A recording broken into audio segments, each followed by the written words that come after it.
is the Father. Yeah, could you turn that up loud? It'd be like that. Notice how the Father gives this revelation to his Son, and Yeshua, being the faithful servant that he is, didn't want us to be in the dark. Okay? Turn down just a little bit more. But this is what I picture in my mind, and I know everybody in here is going to be able to recognize this here, because this is what the book of Revelation is about. It's about a revealing. Okay? Let's go to chapter 1 for a moment. Chapter 1. We're going to look at this verse here. Because John, we know that John is on the island of Patmos, right? For the word of Yah. And we talked about that. Let's do a little recap for a moment. We talked about how that in solitary place that revelation could come. That's right. It was John being on the island of Patmos, you know that? For the word of Yah. For the word of Yah. But it was in this place of solitary, you know, absent from people that you get revelation.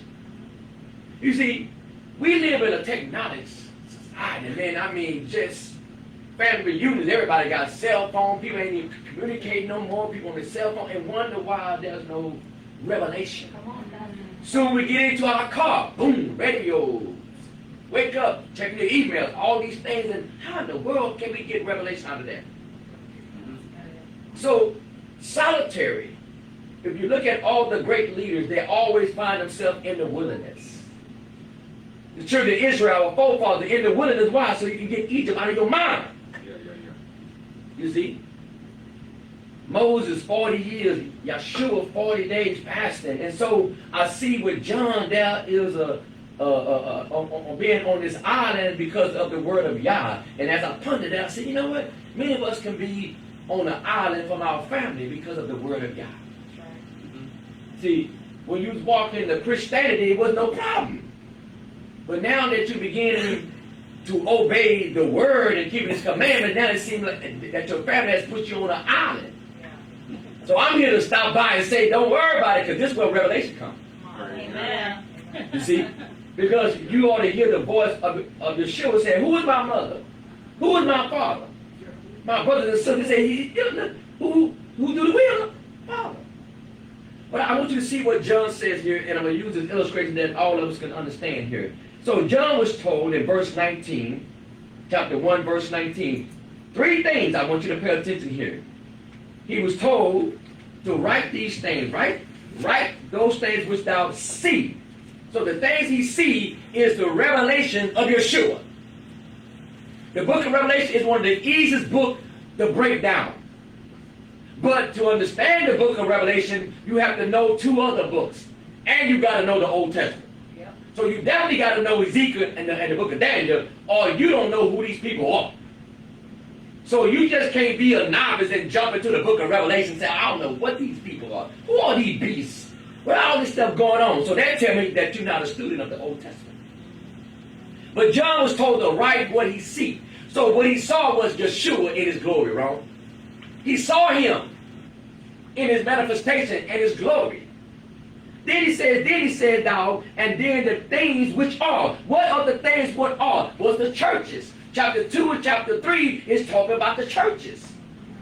And these churches is a manifestation of from the days of the church being birthed until our day age. So he do a landscape and say, okay, you read these things and see where you fit in as a church.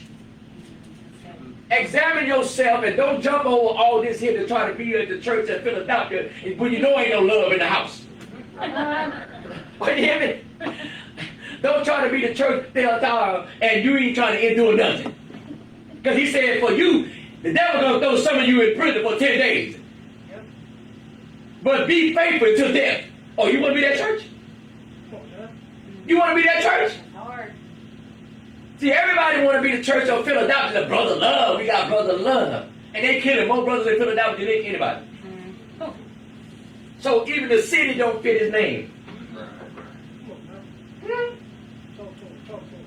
So we see, right, what you see, John. I see, one has eyes like no face. I see one that walks among the candlesticks. So John said all this manifestation things. Then he sees a glimpse of the church. Now, remember, John had to write this here and deliver to the church. And can you imagine being the one reading this to the church in Philadelphia? The church that said, hey, y'all got that woman Jezebel in here. This is what John had to deliver. Yeah. So you think John sent the letter or he stayed on the island?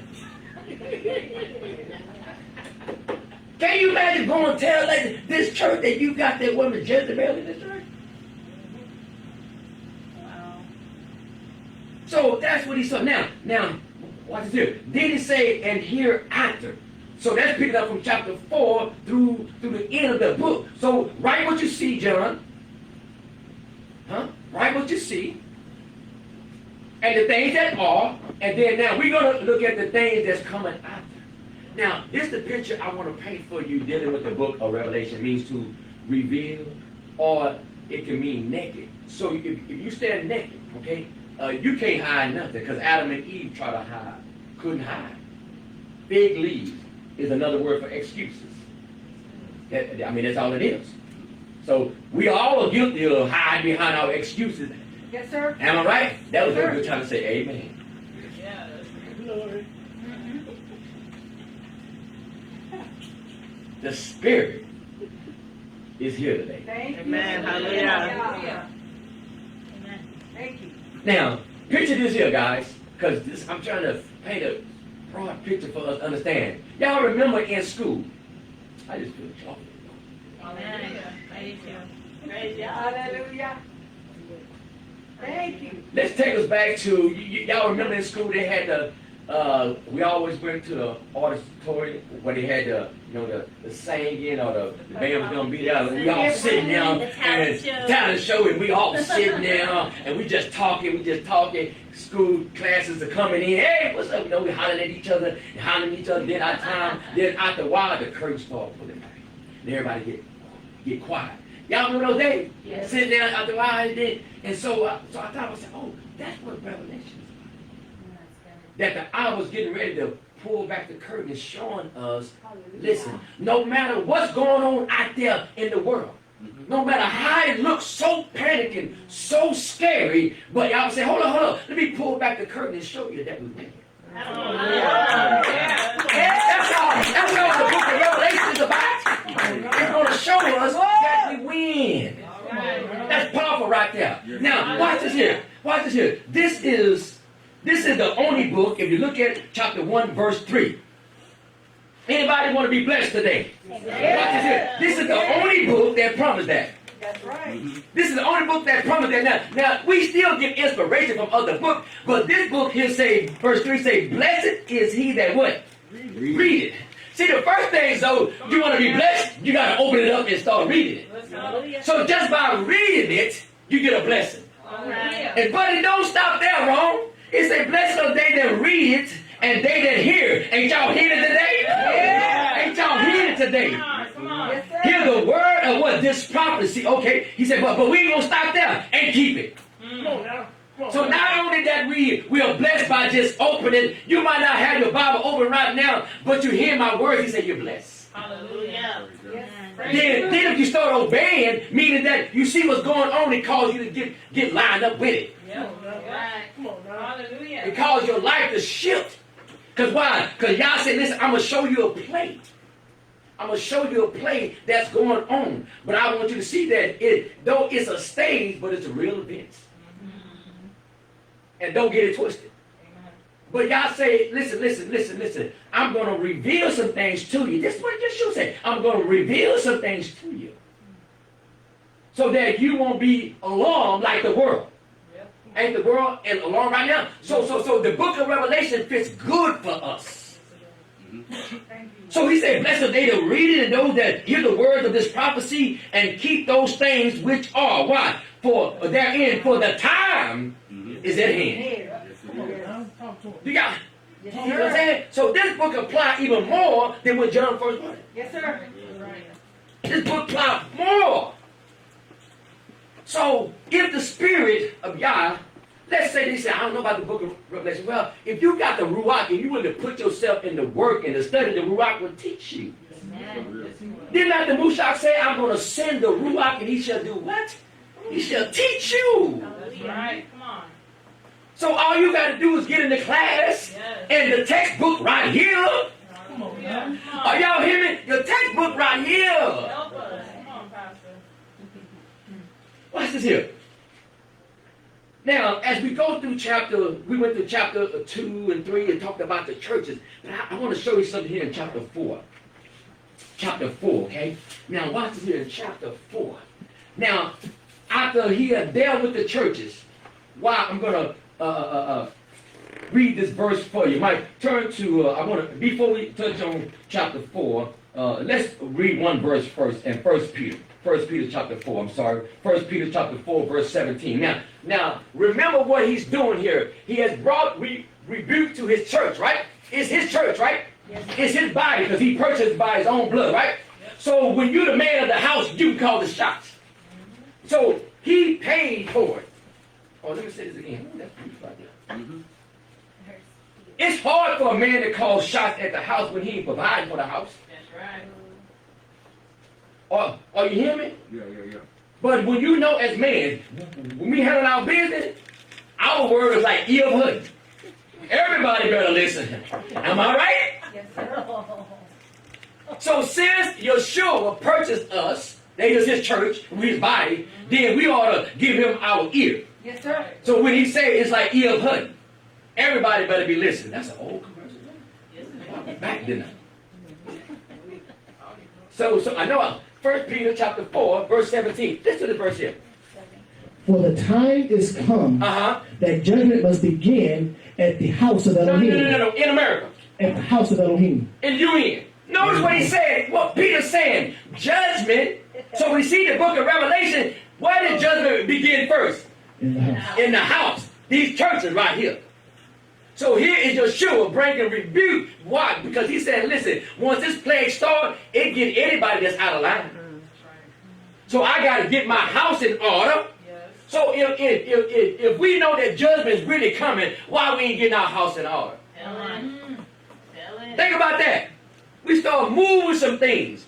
We start getting our house, Send another stimulus check. We paying our bills. Bam. So why? Because we're going to come out debt free. I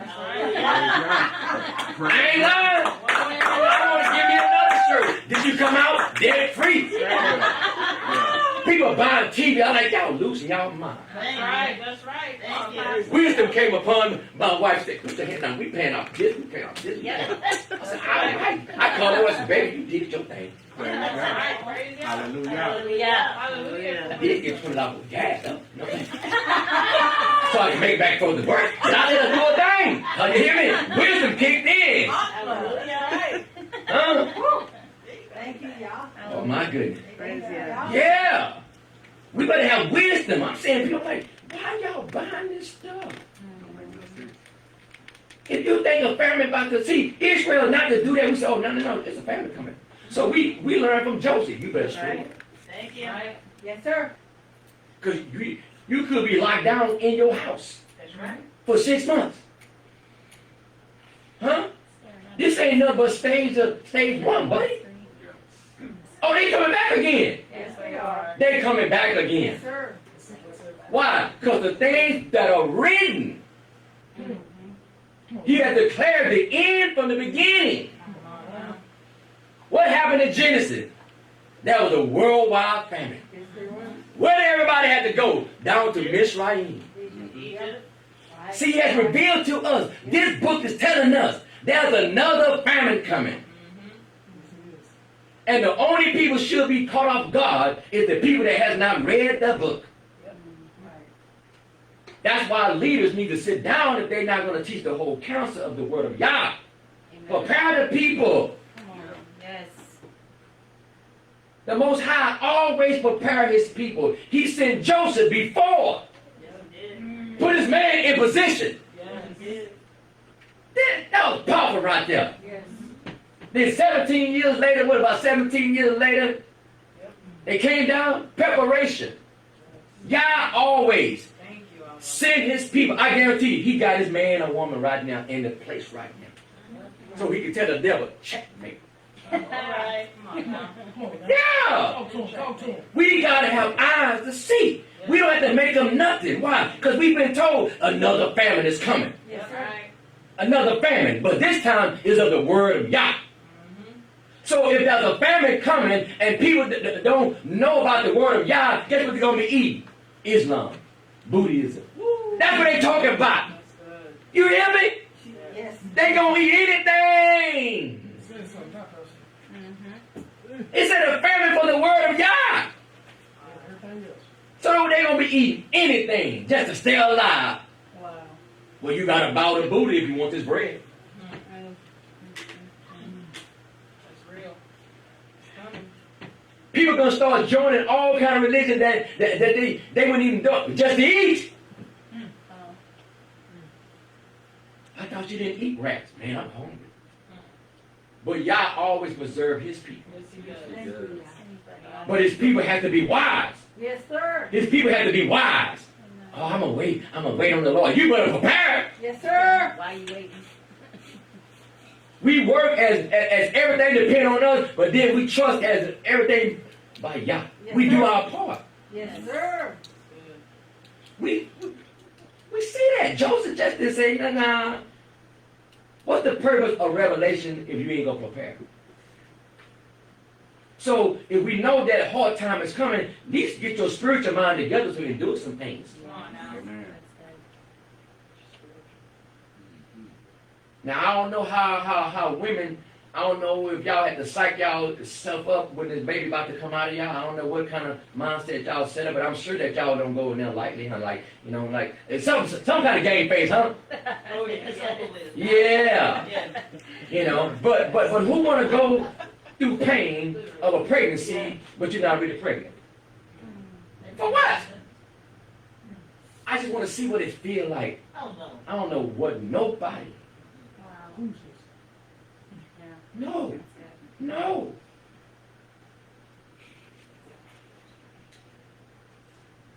So he said that judgment must begin, right? So at the house of Yah, right? Go ahead. And if it first begin at us, what shall the end be of them that obey not the gospel of Elohim? Do you hear what the text is saying? This Peter, the right-hand man. This keeper talking. The little stone, the little rock, the Petra. Come on now. This who's talking. He ain't talking to no, he said, listen, don't believe them.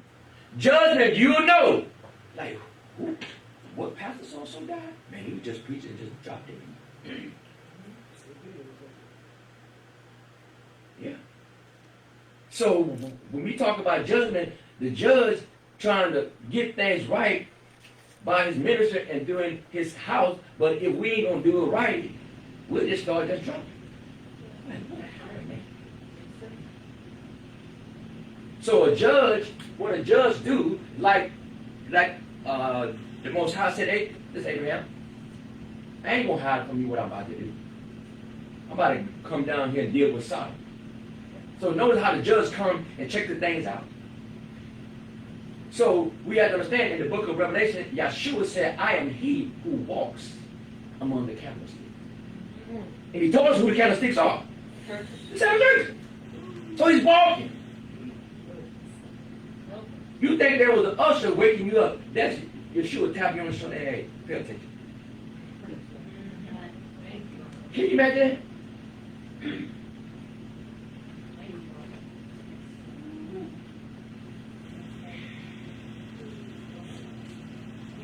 I want to look at one more verse that Peter simply down. Let's go to 1 Peter chapter 1. Let's pick it up in verse 7.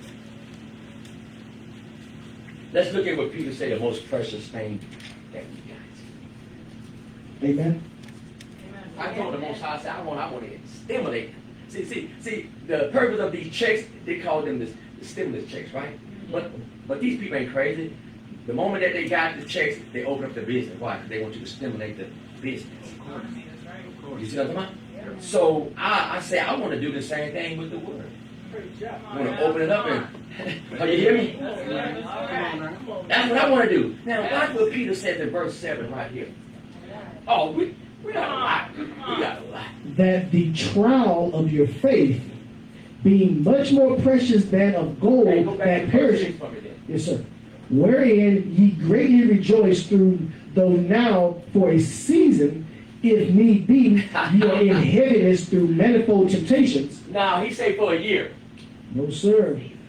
Season. So we know you're a farmer. You know what I'm saying? That's season means just that, it's winter, all season. It's for a season, so no matter what you're going on. So you might be having a season just joy for a time. And then your brother said, man, I feel like, she can't stand me, I can't stand her. We can have seasons like that in your life. Just trying to see what you and I are made of. Seasons that we can't stand each other. Oh, I know the world tells.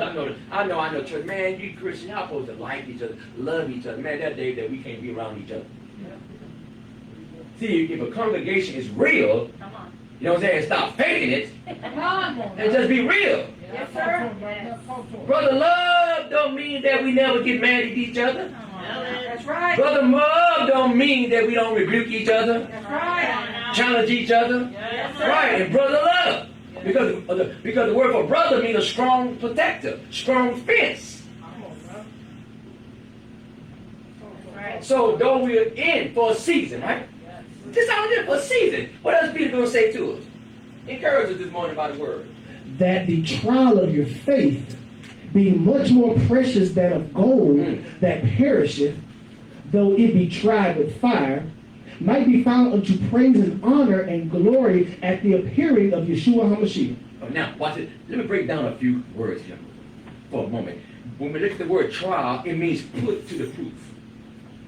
Huh? It means put to the proof. You don't know what you're made of until you put it to something. Right. So, That's it. That's it. he think he love you until you said no. He want to take it a little further. You told him no. Then now he don't want to come around no more. Let's take another. Yeah. Your homeboy was cool every time he came around. He asked for something. You broke it off to him. Nothing. But now that you said, I ain't doing that no more. Oh, no. Well, our friendship is.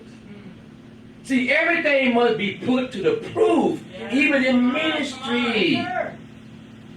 I told you never trust any man of God that ain't been through nothing. That's right. Every friendship, every marriage, everything must be put to the proof. Yes. After the crowd gone, the honeymoon, and the coming back home, you know she snow or he keep missing a thing. You know what I'm saying? All these things, leaving the all these things, then put to the proof. We live in a soft generation. Oh, it's soft. All right, you have to watch what you say and just everybody just so. I think something in the water. I think something in the water. Why everybody so soft? Help me. Come on. I mean, it seems like the only people who can fight and get back together is alcoholics and drug dealers.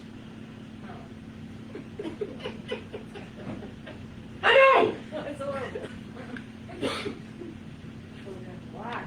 They ain't never seen two winos a fight, and then you turn around and you see them about 30 minutes later walking to the liquor store and they just had a knockdown fight. They got their bag in common.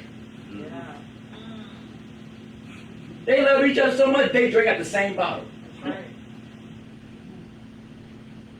They ain't worried. I tell you what, they ain't worried about no virus.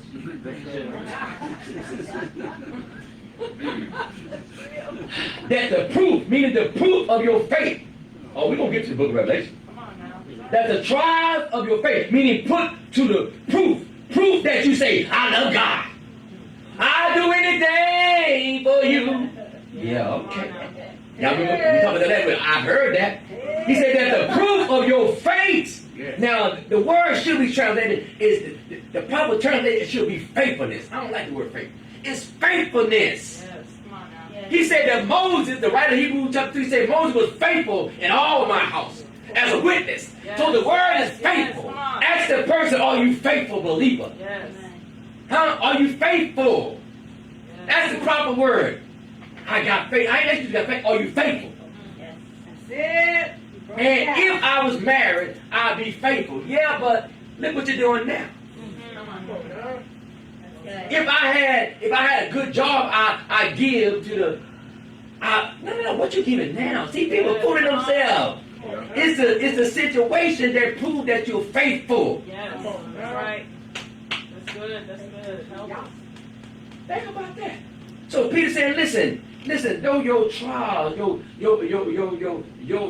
what you're going through is all just to prove are you genuine. Oh, you know what I thought about that? I thought about that when we used to watch. What's that pawn shop called?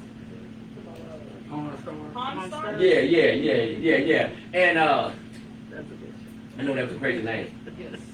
Because that means the pawn mean and the pawn mean is the Freemason 33.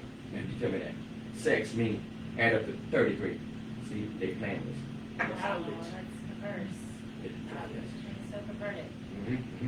Now, so when I thought about this here, that because many people come in that pawn shop, see, yeah. What you got there? I got this watch. My daddy bought me the watch called $5,000. Sir, this thing I can't give you $5,000. Well, what can you give me? $25. $25? I said, yeah, sir, that's not real. My daddy said it was. I said, yeah. I didn't see people say, well, your daddy lied to you. So he's packing around, probably bragging in the neighborhood. He got a $5,000 watch. But what was put to the test to show that it wasn't $5,000? It took us to somebody that knew how to praise it. Come on now. Okay. Come on. Okay. So the trials of your faith or your faithfulness had to be put in situations to see are you genuine. Think about that, genuine. So high as gold. Peter used fire, showing these fires trials that you've gone through. Job's wife couldn't deal with it. Y'all, we know the story of our brother Job. Even Job named the name Job means persecute.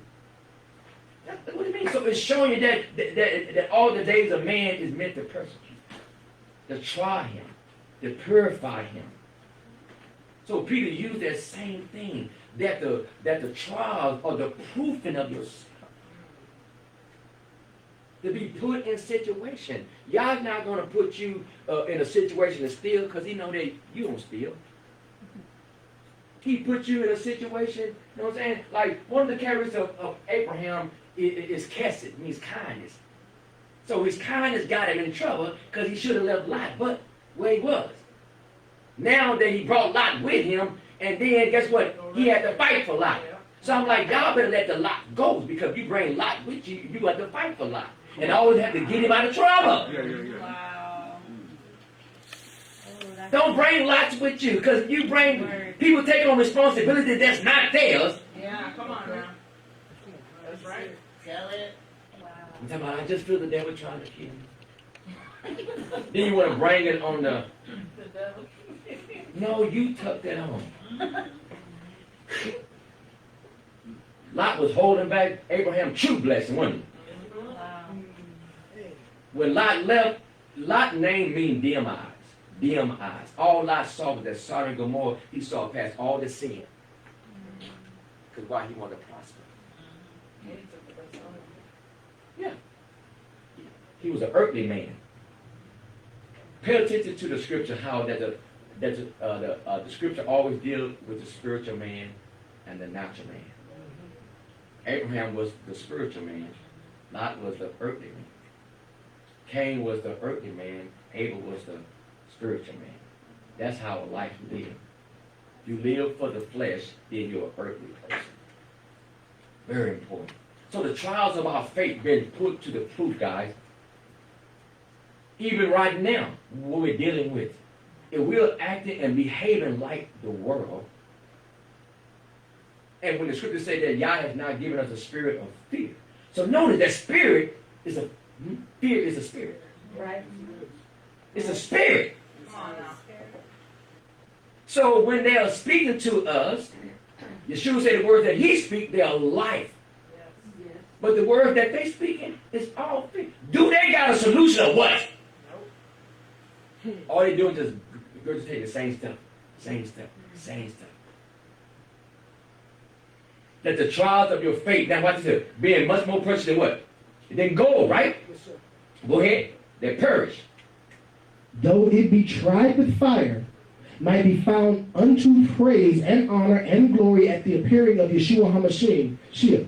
Now, let's go to Proverbs chapter 24, verse 10. Let me help someone here because it's very important for us to be encouraged. You know, I know some of us can be strong and, you know, then everything is going to be fine, blah, blah, blah. But I want you to not leave here with my words, but with his words. Amen. Because it's his words that would not turn to him void. This is what the writer says in mistranslated as Proverbs chapter 24, verse 10.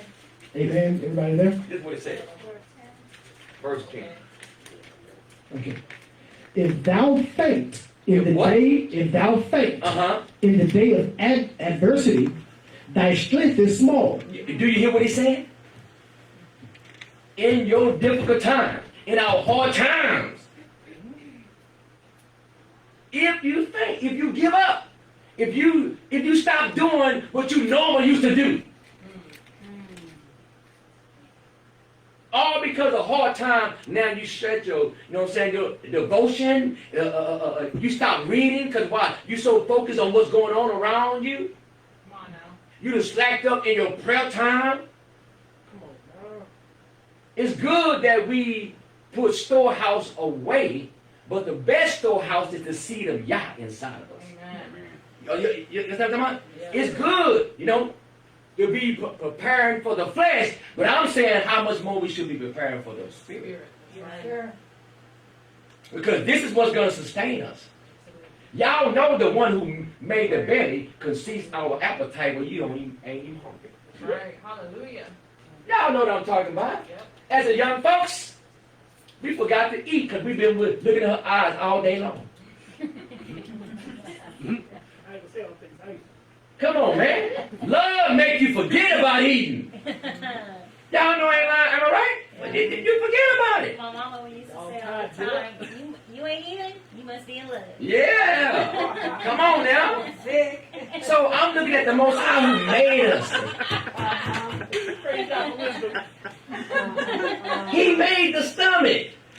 Yes, he did. He can cease that we have no appetite.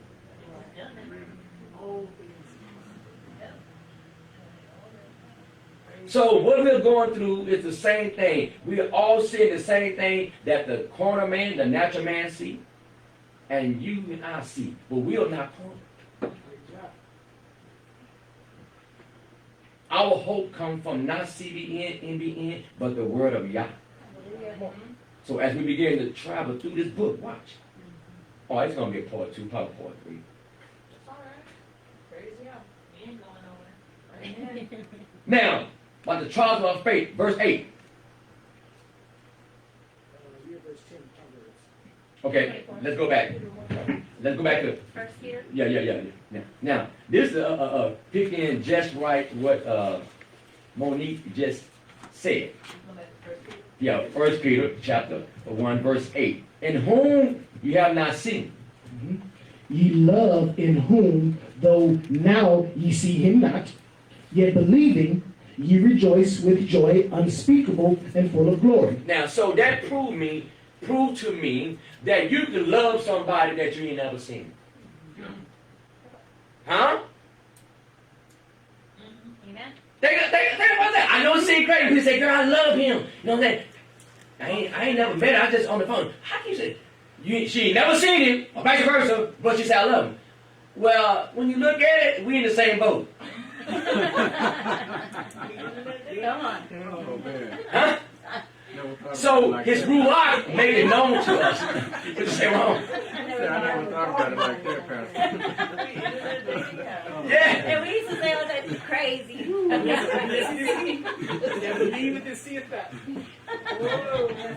So this is what Peter's saying.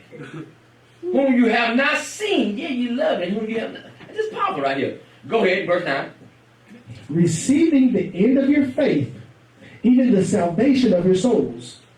Now, these the verses going to lead us back to the book of Revelation. Watch what Peter says here.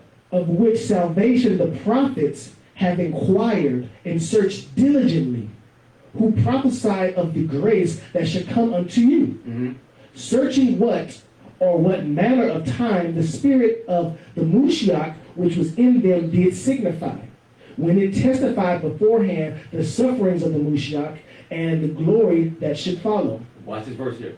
Unto whom it was revealed that not unto themselves, but unto us they did minister the things which are now reported unto you by them that have preached the gospel unto you with the Ruach HaKodesh sent down from heaven, which things the angels desire to look into. This is powerful right here.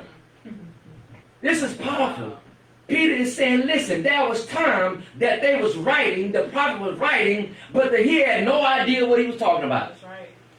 He was writing, and they're trying to figure out, what is this? What is it? I'm just being moved by the Ruach HaKodesh to write this down for a future generation. That's right. For a future generation. And we cannot disappoint those who wrote, That's right. those who were sold in half and not read their word and be encouraged. It's real. It's real. Oh. They was ministering to us, Yes. to the offspring. They did the work. That's what they was doing. Angels delivering messages. All this for us. And we won't take time out to read their words. Come on. Right. That's good. Look what it says in 2 Peter. 2 Peter chapter 1 verse 16. We ought to be encouraged by the prophets, willing to be sold asunder, destitute, hungry. The world was not even worthy of them. They did all this for us. All the lies. Jeremiah throw it in the cave and just so on and so on. And we read and just bypass this here. That's why people say, listen, though you in manifold, your stuff being put to test. That's all it is. We being put to the test. Yes, sir.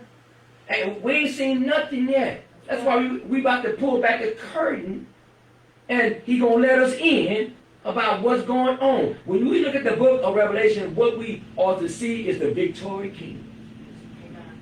The victorious king. This is going to be beautiful.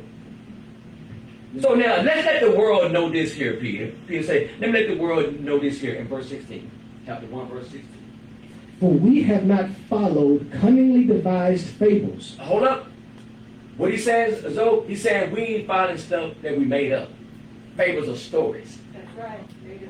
Right. These ain't made up events that Peter's saying. We not making stuff up. Go ahead. When we made known unto you the power and coming of our Lord Yeshua HaMashiach, we but were eyewitnesses of his majesty, for he received from Elohim the Father honor and glory, when there came such a voice to him from the excellent glory, this is my beloved son. Now I want you to read that verse again, and I want to lock on to something, but I want you to hear what Peter said. We was literally eyewitness. Read it again for me, please. But we were eyewitnesses of his majesty, for he received from Elohim the Father honor and glory, when there came such a voice to him from the excellent glory. This is my beloved Ben, in whom I am well pleased. And the voice which came from heaven we heard when we were with him in the holy mount. Hold up for a second. Let's go see what Peter's talking about then. Let's go to Matthew chapter 17. So Peter said we was eyewitness of his glory. We see him in his manifestation. Matthew chapter 17.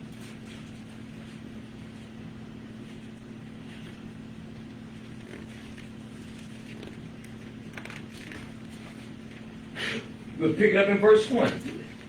Matthew 17, verse 1. So Peter said we was eyewitness. Let's go verify what Peter talking about. Let's see is he telling the truth. And after everybody there, amen? Amen. After 6 days, Yeshua taketh Peter, James, and John his brother, and bringeth them up into a high mountain apart. Now, I want y'all, I'm going to give y'all a little insight after what day? After the 6th day. That's correct. Now, what you think? The 2nd. So after the 6th day. Now watch what's about to happen here. Watch this. Keep. And was transfigured before them. And his face did shine as the sun, and his raiment was white as the light. This is what they saw. This is what Peter referred to. Go ahead. And behold, there appeared unto them Moses and Elias, talking with him. Then Peter answered and said unto Yeshua, It is good. Lord, is it good for us to be It here? is good for us to be here. Come on now. If thou wilt, let us make here 3 tabernacles, one for thee, one for Moshe, and one for Elias. Why? Why? Because Peter said, let's get this thing started right now. Because why? Peter understand what Zechariah said, that we should celebrate the Feast of Tabernacles. Peter said, oh man, let's get this thing started right now then. Peter said, let's make 3 tabernacles. Let's do it right now.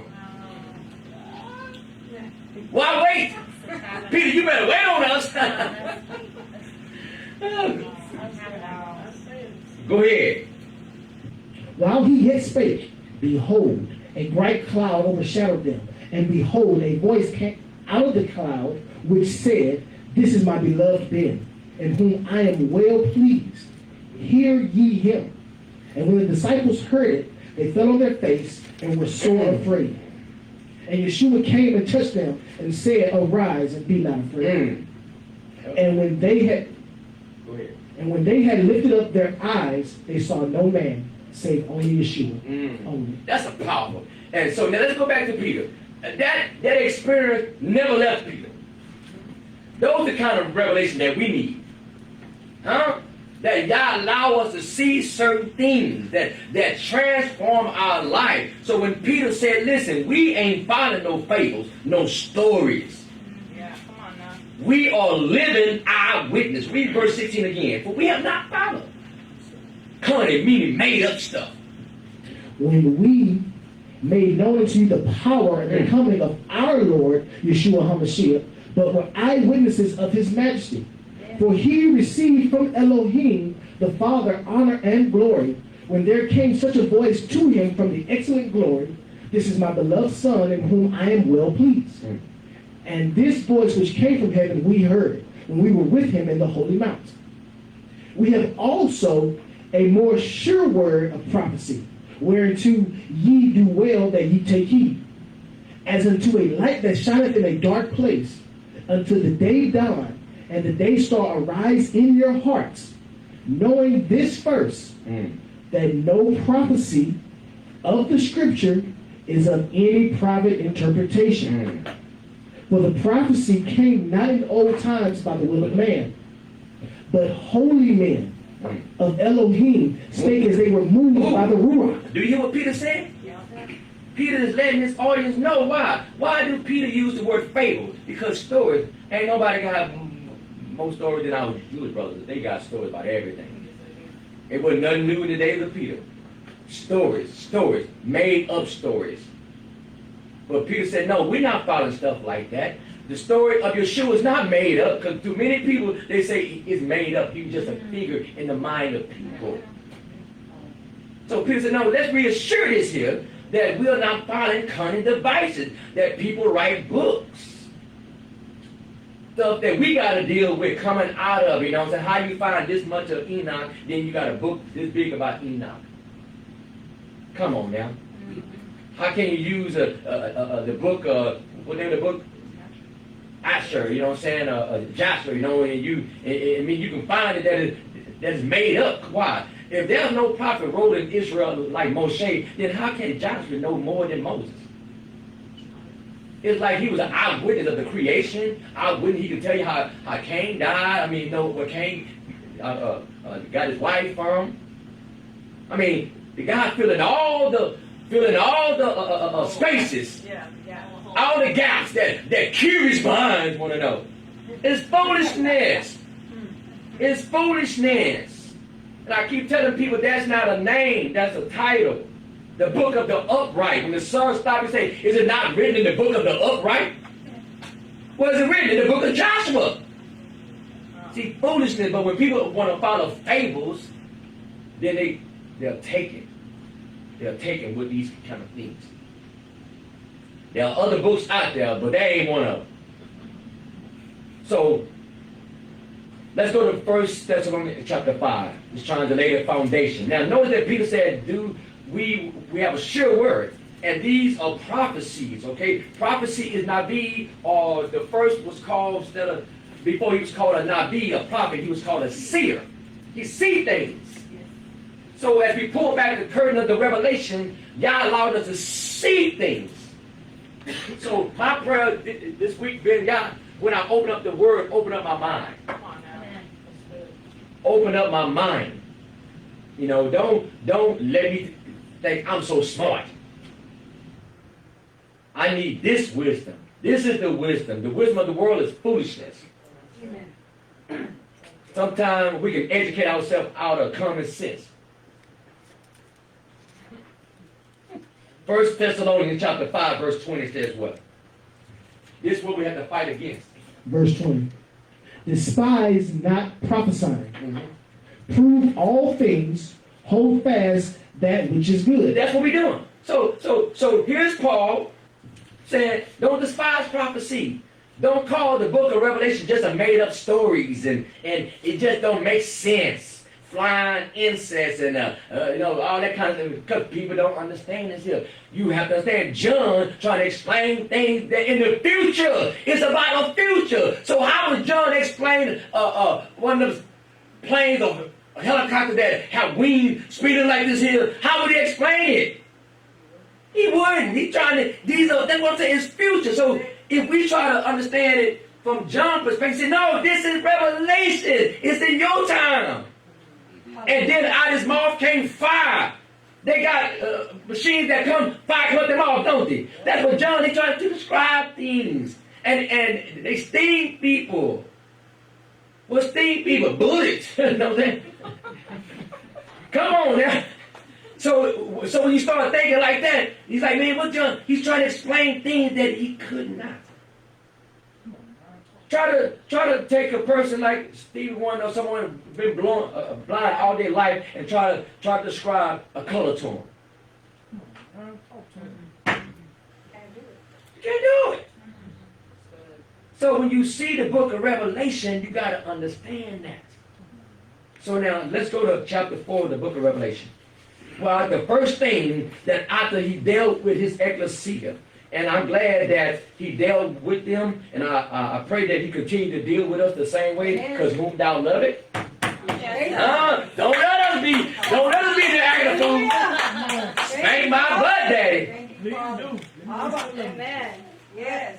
You need it. Talk to me. Don't have me wise in my own eyes. Yeah. Talk to me. It's going to hurt me better than it's going to hurt you, son. And I'm like, really?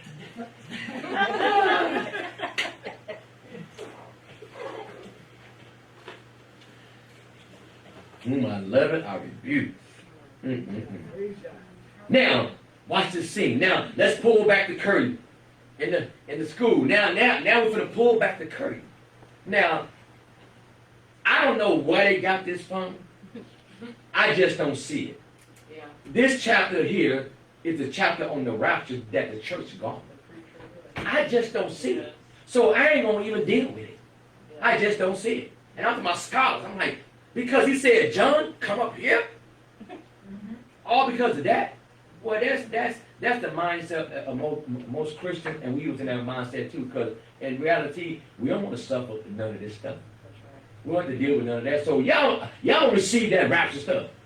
But that's not what the scripture teaches. But this one I want to bring out in this chapter here. Let's start at chapter 4, verse 1. Watch this here. After this, I looked, and behold, a door was opened in heaven. And the first voice which I heard was as it were of a trumpet talking with me, which said, Come up hither, and I will show you these things which must be hereafter. Now, notice it. We said in the first chapter, write the thing you see, the revelation of Yeshua. And then the thing were was the churches, right? So we dealt with that. Now we're going to deal from chapter 4 to chapter 19. Here's the things after. So now I was going to pull back the curtain and allow John to see, and we get to see what John saw. Did y'all get that? You get to see what John saw. And so now we are not to interpret it from John's perspective, but to interpret it from our perspective, because we have heard from Peter that the things was written for us. And so to understand a lot of things that's going to be said, you have to be able to go back to the prophets Ezekiel and Daniel and know some things about the Old Testament. So when you're dealing with the book of Revelation, you cannot, the moment you try to read and say, well, this is what I think, you just qualify yourself for being a teacher. That's eisegesis. The book of Revelation is dangerous to a person that has not done their homework. Thank you, Pastor. That's good. So John hears the voice. Now, we already know who the voice is because it tells us in John said, I hear a voice of a trumpet. But for my students' sakes, let's find out who this voice is. Let's go to chapter 1.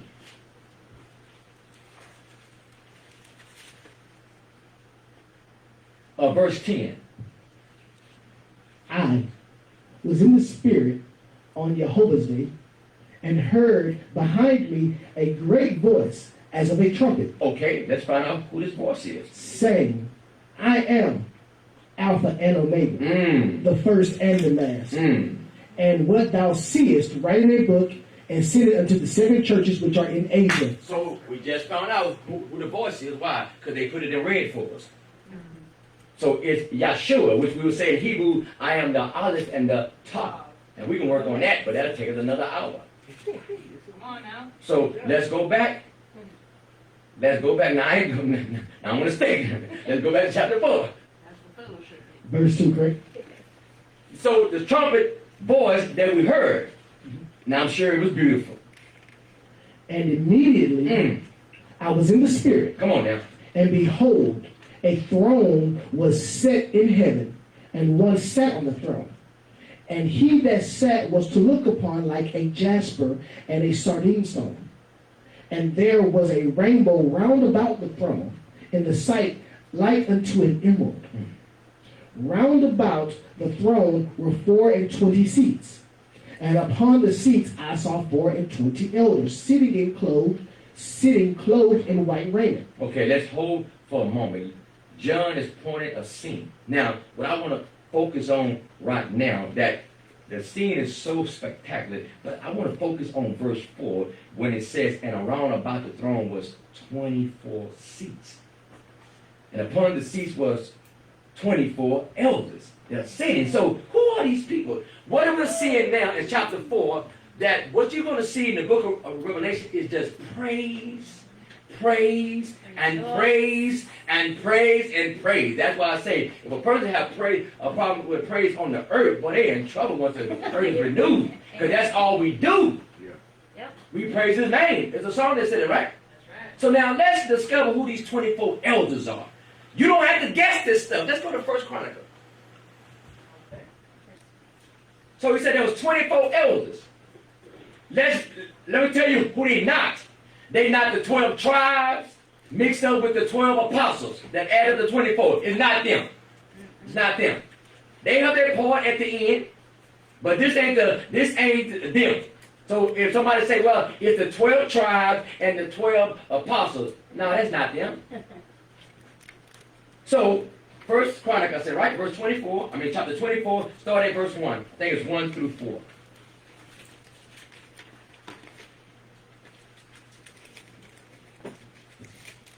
Now, amen, everybody there? Amen. Now these are the divisions of the sons of Aaron. Hold up a second.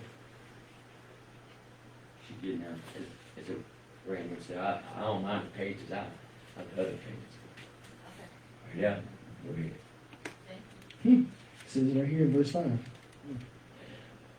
Now these are the divisions of the sons of Aaron. The sons of Aaron, Nadab and Abihu, Eleazar and Ithamar. But Nadab and Abihu died before their fathers and had no children. Therefore Eleazar and Ithamar executed the priest's office. And David distributed them both, Zadok and the sons of Eleazar, and Amalek, the sons of Ithamar, according to their offices in their service. And there were more chief men found of the sons of Eleazar than of the sons of Ithamar. And thus were they divided. Among the sons of Eleazar there were 16 chief men of the house of their fathers, and 8 among the sons of Ithamar according to the house of their fathers. Thus they were divided by lot, one sort with other, for the governors of the sanctuary and Okay, so we see the 16 and the 8. So we know that's 24, right? So King David did this here before his departure. So David divided it. He set this thing up. So now John is letting us know these are the priesthood. Yes, that's it. So the priesthood ain't done away with. No. So the 24 elders, they're doing their thing. They're still praising. They're still singing. That's what the priest did. So they're even showing us that if you understand the Old Testament or the Tanakh, you'll know who the 24 elders are. Why? Because you study your history. We just don't know our history. Come on, Pastor. Thank you. So let's go back to the book of Revelation. So now we see this great scene and the 24 elders around. And they sit and their clothes was white. And they had crowns. What crown mean? Power. Now let's take a look at something else here. I want to bring out something here. That they had their garment as white. So let's find out what white represent in the book. Because the book going to interpret itself. Righteousness. I want to be able to show people here. Let's go to chapter 3 where Yeshua speaks to the church of Sardis. I hope I'm pronouncing that right. And he tells them that I have a few things against thee in verse 4. Chapter 3, verse 4. Yes, sir. Thou hast a few names, even in Sardis, which have not defiled their garments, and they shall walk with me in white. Oh, okay. So we see that. So now let's look at a few more verses here. Let's go to Revelation chapter 6. I want y'all to be able to see this here. Highlighted in the book.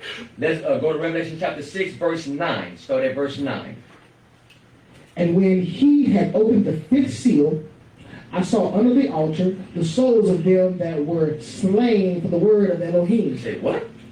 They were slain for the word of Elohim, for the testimony which they held. And they cried with a loud voice, saying, How long, O Lord, holy and true, dost thou now judge and avenge our blood on them that dwell on the earth? So they won't revenge. Yes, baby. And white robes were given unto them, every one of them. And it was said unto them that they should rest yet for a little season, unto their fellow servants also and their brethren should be killed as they were, should be fulfilled. You see that? Let's look at a few more. Let's look at chapter 7. We'll pick it up in verse 9. After this, I beheld, and lo, a great multitude which no man could number, of all nations and kindreds and people and tongues, stood before the throne and before the Lamb, clothed with white robes and palms in their hands. Look at that. Go ahead. And they cried with a loud voice, saying, Salvation to our Elohim which sitteth upon the throne, and unto the Lamb. And all the angels stood around about the throne, and about the elders, and before beasts, fell before the throne on their faces, and worshipped Elohim, saying, Amen, blessings and glory and wisdom and thanksgiving and honor and power and might be unto our Elohim forever and ever. Amen. Yeah. And one of the elders answered, saying unto me, What are these which are arrayed in white robes? And whence came they? And I said unto him, Sir, thou knowest. And he said to me, These are they which came out of great tribulation, and have washed their robes and made them white in the blood of the Lamb. Come on now. Hallelujah. Therefore are they before the throne of Elohim, and serve him day and night in his temple. And he that sitteth on the throne shall dwell among them. They shall hunger no more, neither thirst any more, neither shall the sun light on them, nor any heat. For the Lamb which is in the midst of the throne shall feed them, and shall lead them unto the fountains of living waters. Sit upon the throne, and unto the Lamb forever and ever. And the four... I'm sorry. Okay. My pages stuck together. And shall lead them unto living fountains of water, and Elohim shall wipe away all the tears from their eyes. You see how he's allowing us to, see how he's pulling it back? So having this word inside of us, how the Ruach can bring these things back to our attention, what the word says to it. We have to find a script. But if we don't know the script, then I'm going to panic. Because I'm going to allow someone else to read me a script that's not in the script. So it's very important that there's no coincidence that the scriptures are called the scriptures. But thou hast known the holy scriptures. So because we don't know our role and what role that we play in the script, and somebody else that gave us false script, and so we acting out a script that's not in the script. Come on! Oh my goodness. Let's go to one more. Chapter 19. One that Monique said.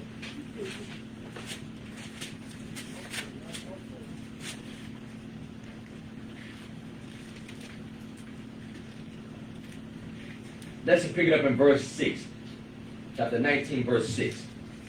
And I heard, as it were the voice of a great multitude, and as the voice of many waters, and as the voice of mighty thundering, saying, Hallelujah! Hallelujah! Hallelujah! For Jehovah Elohim omnipotent reigneth.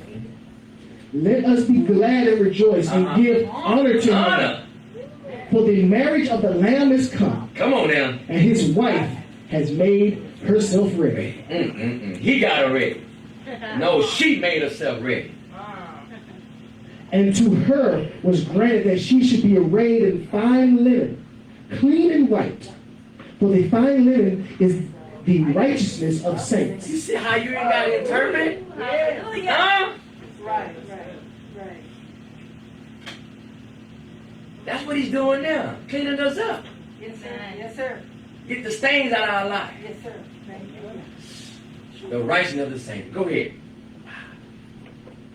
And he said unto me, Right. Blessed are they which are called unto the marriage supper of the Lamb. Come on. And he said unto me, These are the true saints of Elohim. And I fell at his feet to worship him. And he said unto me, See thou do it not. I am thy fellow servant and of thy brethren that have the testimony of Yeshua. Worshipping Elohim, for the testimony of Yeshua is the spirit of prophecy. He's trying to give it to us. The spirit is, Peter told us that the spirit of the Messiah was in the prophets. He's writing his own story. That's all he's doing. He said, all I just need, I need a body so I can use their hand. So I can use their mind. That's all he needs. That's what we call the body. He's the head and the body. So we're in the Mushiach. So here we see that Revelation is showing us, is revealing things. It is revealing us. He said, listen, can you see? So our eyes need to be open. Come on. It's like when he touched that man and what he said, what you see, he said, I see man as trees.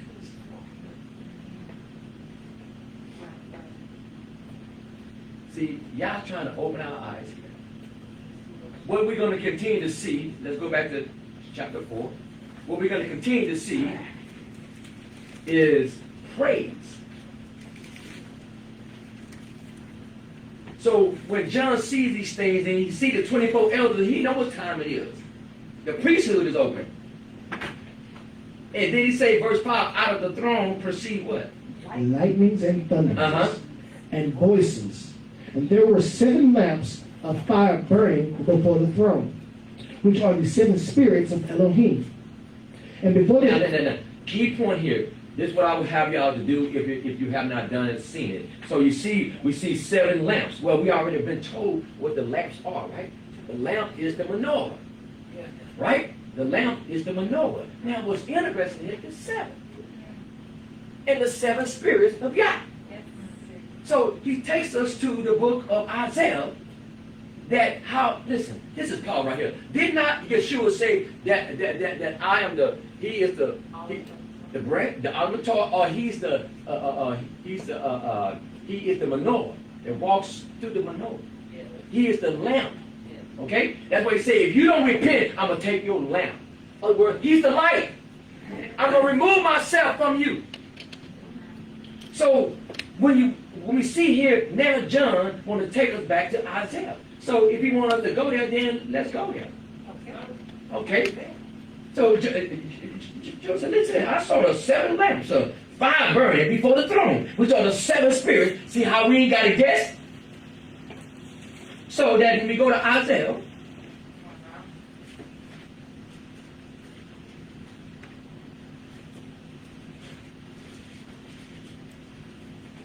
so now Isaiah chapter 11. Well, I'm going to say now, keep in mind how I said earlier that you got to know the Old Testament or the Tanakh.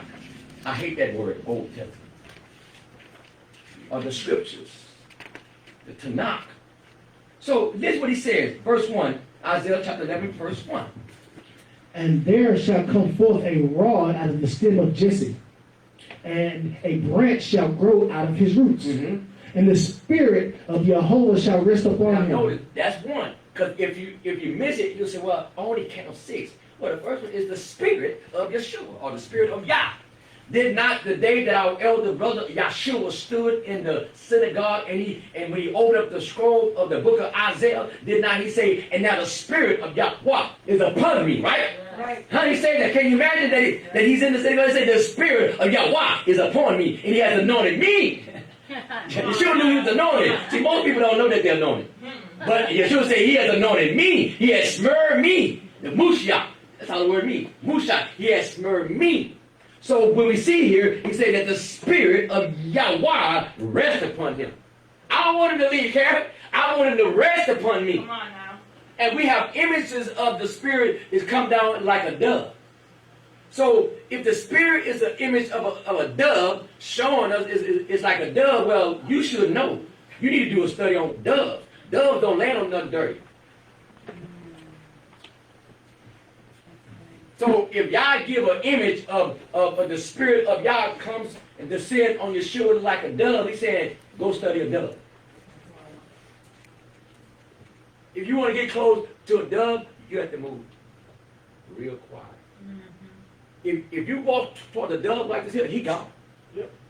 You got to be real. You know what I'm saying? So now, if that's the case, then he say, see, that's why I can't show up, because there's too much noise in here.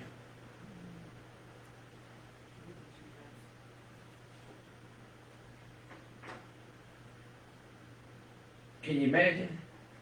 We just come in here one Shabbat and just sitting about celebration time, just quiet. 30 minutes just sitting there, praying to yourself, praying to the Most High, asking for the Spirit to be there. Let your Spirit be there. The first 5 minutes probably just drive you crazy. You can see how busy that our mind be running. We trying to sit down and be still. Take very disciplined. Very disciplined. So the spirit of Yah rests upon him. And the spirit of what? What is it? The spirit of wisdom. Now, y'all have to understand the spirit of wisdom. The story that came to my mind was when Yeshua came down the mountain, and I could finish the sermon on the mountain. He said, man, when he speaks as one has authority. Yeah. But his wisdom was, he displayed it many times. But one that stands out to me, when the Sadducees came and asked him about the resurrection. But he was wise enough to know that y'all don't even believe in the resurrection nor angels. But he knew that. So they asked him about the resurrection, and then he said, now, have you not read that God is the God of the living and not the dead? Because they asked him, well, it's a woman that has a husband and he died and he married him. He died, he 7 husbands. Then at the resurrection, which husband would he be like? You don't know the scripture, know the power of God. we're not giving into marriage. Why? Because we married to the Lamb. Oh my goodness. That's crazy. But anyhow, because that'd be committing adultery, okay? So, it says that after they heard him, no man asked him nothing after that. See, once you display some wisdom to your family, they'll stop asking you foolish questions. So it says here the spirit of wisdom, right? The spirit of understanding, the spirit of counsel, and the might, and the spirit of knowledge, and the fear of Yahweh. Wow, it rests upon him. It rests. This is what Yeshua was walking in. So when Moshe says in Deuteronomy chapter 4, he said, now this is your wisdom. This is your Chokmah. So that means that this wisdom is supreme to any other wisdom in the world. But Paul said the wisdom of this world is foolish. That's why on TV try to solve themselves. But wisdom say repent. Yes. Hallelujah. Yes. But the wisdom of man, they bring their finest scholars in. You know what I'm saying? All their finest doctors in there. Their finest this here.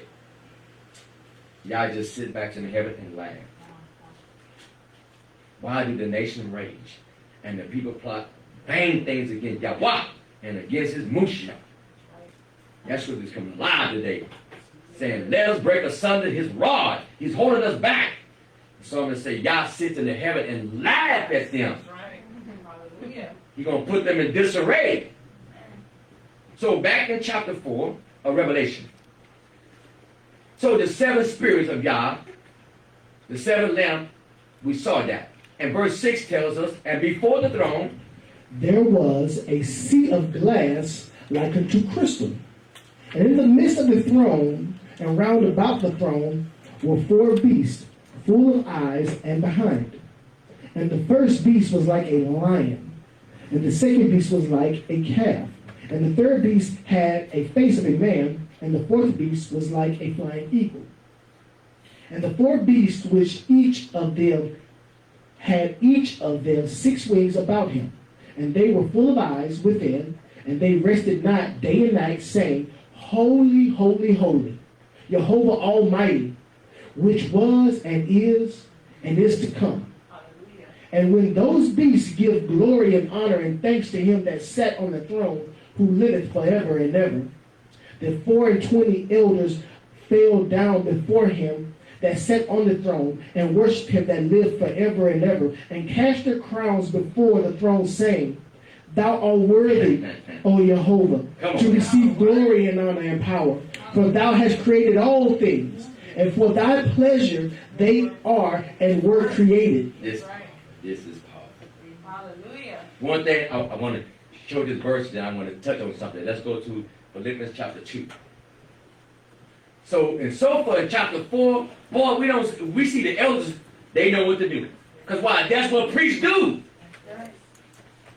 That's what priests do. They serve the Most High. So it's not enough for us to call ourselves priests, but we can't serve the Most High. And the priests don't serve themselves. They serve the people of the Most High. So,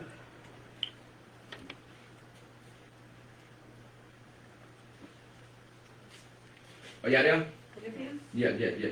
chapter 4. Chapter 2. 2? Yeah. Yeah, I just want to just read a few verses because I don't want to read the whole thing here. Notice what it said here, that about Yeshua, because he humbled himself. Verse 9. Therefore, Elohim hath also highly exalted him, and given him a name which is above every name, that all the name of Yeshua, every knee should bow. That at the name of Yeshua. And that's what we said. And that's what we said in the Shamaim. Yes. John the Lady said, listen, if that's the case, then that should make sense what Yeshua said, that what's done in heaven should be done on earth. Yes, that's his word. Right. And the one that didn't want to do it, what happened to him? He had to go. I saw Satan fall like that. When he got tired, say, listen, I want some of that praise. He said, I like that praise. I want some of that praise. I said, yeah, we only got room for one person up here. You got to go. And he's still seeking praise to this very day. So we need to be careful that on the cool and ignorant that I'm not giving him praise. With my TV, with my music, with my appetite. See, there's many ways that we can give praise to him.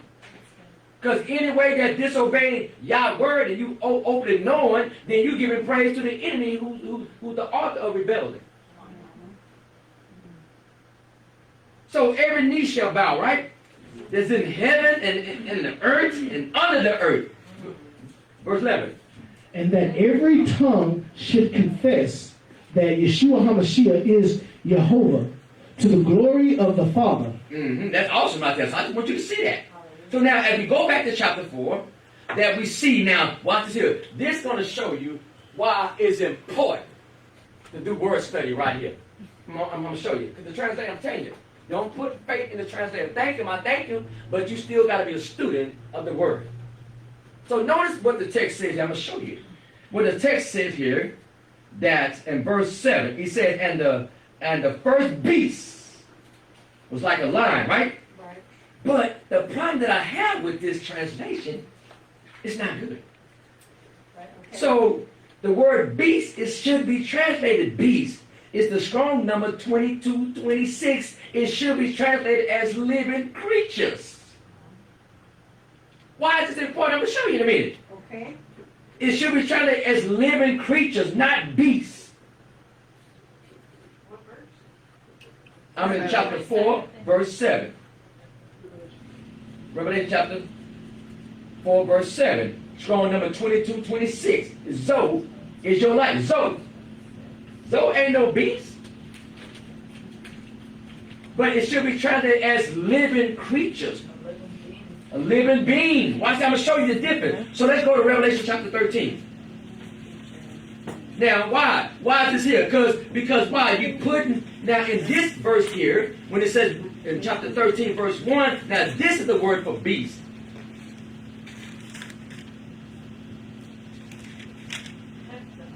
It means a wild animal, a beast. And it's only used as towards Satan and his Antichrist. Those are the beasts. But why did the translators translate this word beast by putting it in the same category of Satan and his entourage? So when you see in chapter 13, when he said, and I stood upon the seat of sand, and I saw a beast. This word is a den. I'm going to show you how to use. Go to Acts chapter 28, verse 4. Remember when Paul was on the island and Paul was, he went down to grab something and a snake had got him? Acts chapter 28, verse 4. Okay, carry on, okay. Carry on is the word that should be translated for beast. But when it comes to the angelic beings that John is saying, they are living creatures. Very important. A creature is animal? Yes. Is it no, it's an angelic being. Oh. A being, like an angel. Those kinds. Yes, yes. Okay. Living creatures. Thank you.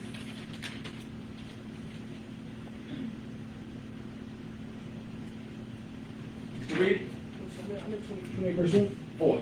Verse 4. And when the barbarians saw the venomous beast hanging on his hand, they said among themselves. Okay, so now that's the word for beast.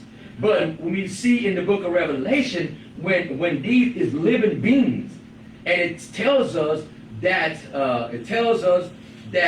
they are. Let me get back here. That the wings they had faces like a lion. The second has a cat. Wow, that's in Ezekiel too. Thank you. You see what I'm talking about? Yeah. Right. And they got eyes. I mean, y'all got watchmen. You know what I'm saying? And so notice how it said, and the four, it should read like this, the four living creatures. Yes. Each has 6 wings about them, and they are full of eyes, meaning they ain't missing nothing on the earth. Right. Right. They ain't missing nothing on the earth. What you got those for us? wings cover the whole body. Ain't missing nothing on the earth. What you got, student? I saw the difference. It's the venom. Yeah. That's because they both mean beast, but then the one in 13 and the one from the other book has venom associated with it. versus the one in verse 4, verse 7 has no venom associated with it, according to the Strong's, and I was looking at it, but I don't know if that's... So, strong number for the other one is 23. It's used for the beast is 2342. Who has that one? And I'm going to show you how it's used throughout the scripture, okay? 23:42. Yeah. That's the Terrion. Yeah, Terrion. So you see the difference. So the other strong number is 2226. So one is a living creature, but when it comes to the Antichrist or Satan and his crew is used as a wild animal. Right. A wild beast. So when it's used in the book of Revelation, so let's go back to the book of Revelation for a second and show you something. So it's very important that we see what's going on here, the living creatures. So in verse chapter 4, when it says in verse 8, and the living creatures had each 6 wings about them, and they are full of eyes, and they rest not day or night, saying, Kadosh, Kadosh, right? So what I want you to see there, the 6 wings show you how fast they move. Meaning that when the king speaks, they do it like this here. Okay? They don't miss nothing. So we are living creatures. We have Zoe, life. When the Mushak say, he said, I'll come that you may have Zoe, the same word. So are we beasts? Without Yah, we beasts. We beasts. But it's the spirit. Why? Because we made on the same day the animals. So the only thing that separates us from the beasts of the earth is Yah's spirit. So what men doing now without the spirit of Yah, why? Because they act like a beast. You see? Because they have not the Zoe, the life. So Yeshua said, I come that you may have Zoe, life. So that you won't be like a beast. Notice that in reality, when we look at people uneducated, when it comes to the sacrifice system, y'all was teaching us, I really want you on that altar. I really want your animal nature on that altar. Yes, sir. That's what needs to be up there. Because when you're cooking that animal, you know what I'm saying? I mean, it's you see what I'm talking about? Yes. So y'all said, no, that's what you need to be sacrificing. So when Paul understood that, he said, now I urge you, brother, by the mercy of God, that you present your body as a living soul, living sacrifice, holy and acceptable. That's what he's teaching right there. So just think about it. Every time that we need to deal with something in our life, we have to put our own self on our own.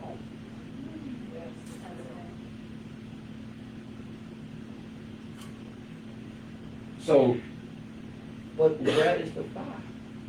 Well, we don't have to sacrifice now because we don't have no temple. Well, you have not read, you the temple. But what if fire is? We have not read. Yah is a consuming fire. You see what I'm talking about? And how often we do this? Daily. So when people in their ignorance saying we don't have to sacrifice no more because there's no temple, you miss the whole elementary teaching. Yes. You the temple. Yes, sir. You the sacrifice. So if you won't offer that service to your boss man on Monday morning, why you offer that to him? See, they missing the whole point. It ain't about that. That was a elementary teaching. And people that don't know it, you know why? Y'all allowed the Romans to destroy the temple because y'all start worshiping the temple more than me. You know it? Did you know that in the days of Yeshua, that the Sadducees had the power over the temple? Pharisees had the Torah, had the law, so that they argued. So they started using the temple as a power struggle. Y'all say, oh yeah, I'll let the Romans come in and destroy it. Now what y'all gonna do? So now the priesthood scattered. Now they want power. So why do you think they really want to build that temple? It's all about power. It's all about power. You see, we have to look past that.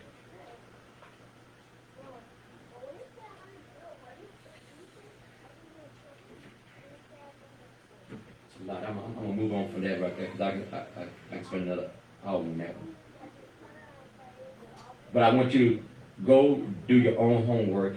Look at the book of Revelation. You'll see the difference between the living creatures. I gave you a strong number, 22, 26, and then what was that word again? The living creature? No, the other one. Carry on. 23, 42, and you will see the difference. So now, what we see is that they don't mind worshiping the King. They understand those things. So we see this opening thing that the first thing that John or the curtain pulled back, that we see worship. We see what we was made to do. Amen. Forever and ever. Yeah, we see what we were made to do. When you look at how that he made them male and female. If we made in the image of Yah, the true image of Yah is only revealed between male and female. So if I pervert you from being a male and change you to a female, I'm perverting the image of the Most High. This much more than that. It's much more than cutting yourself and putting stuff on yourself. You are perverting the image of the Most High. Who's doing that? Satan. So that when kids see, they'll think that's the image of Yah. And they know that that's a man dressed like a woman. They're perverting the image. Yeah. Teaching kids that. This ain't about people, they being deceived. Just because I have a feeling that they want to slap my wife, that don't mean it's just a feeling. I'm using that. Just because I have a feeling that I feel like I'm a woman, don't mean I'm a woman. Where those thoughts are coming from? You see what I'm talking about? And then now society make it easy for you to come out the closet. You see what I'm talking about? And they're going to be deceived. They'll be deceived. So we see praise. So we talked about that, the 24 elders. We talked about the 7 spirits or the 7 lampstands. We saw that. We should have out of here the beast. Understand the difference between the beast in Revelation 13 and the beast or the living creatures. So you should translate it as the living creatures. Now, as we move towards chapter 5, I want you to see something here now. In chapter 5, verse 1. And I saw in the right hand of him that sat on the throne a book written within on the backside and sealed with 7 seals. Notice it's sealed, right? And I saw a strong angel proclaiming with a loud voice, "Who is worthy to open the book and to loose the seals thereof?" And no man in heaven, nor on earth, neither under the earth, was able to open the book, neither to look thereon. Watch how John did. And I wept very much, because no man was found worthy to open and to read the book. Now, I want you to just ponder this for a moment. Would you weep if they made it a law that we can't open this book? Would it bother you? I mean, would it really bother us if we're told that we can gather, but we can't open this book? And they have somebody sitting there watching us. We say, well, fine. Because why? Thy word have I hid in my heart. That may not seem to. We got enough in us. We ain't got to open it. They're like, boss, I've been sitting there for months and months. They ain't opened up the book, but every time he open his mouth, the book coming out. Are y'all hearing me? Praise God. Thy word have I hid. Come on. Hallelujah. Peter said that we are like living epistles being written with the faith of man.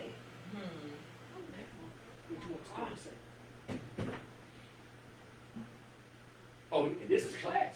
Come on now. Praise yeah.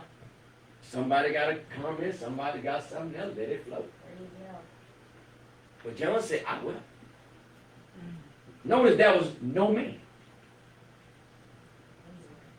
Go ahead. There was no man. And one of the elders said unto me, Look, I wept much because there was no man worthy to open and read the book, neither look, oh my goodness. Neither to look thereon. And one of the elders said unto me, Weep not. Behold, the Lion of the tribe of Judah, the root of David, Come on now. had prevailed to open the book. Now, I just want to, it just can't, I just want to just put that on this. I wish I can have this attitude. I'm about to say it, but I wish I could just have this attitude printed on my mind that I never forget. That when I open this book, that I find myself that, you know what I'm saying, what made me worthy to open this book?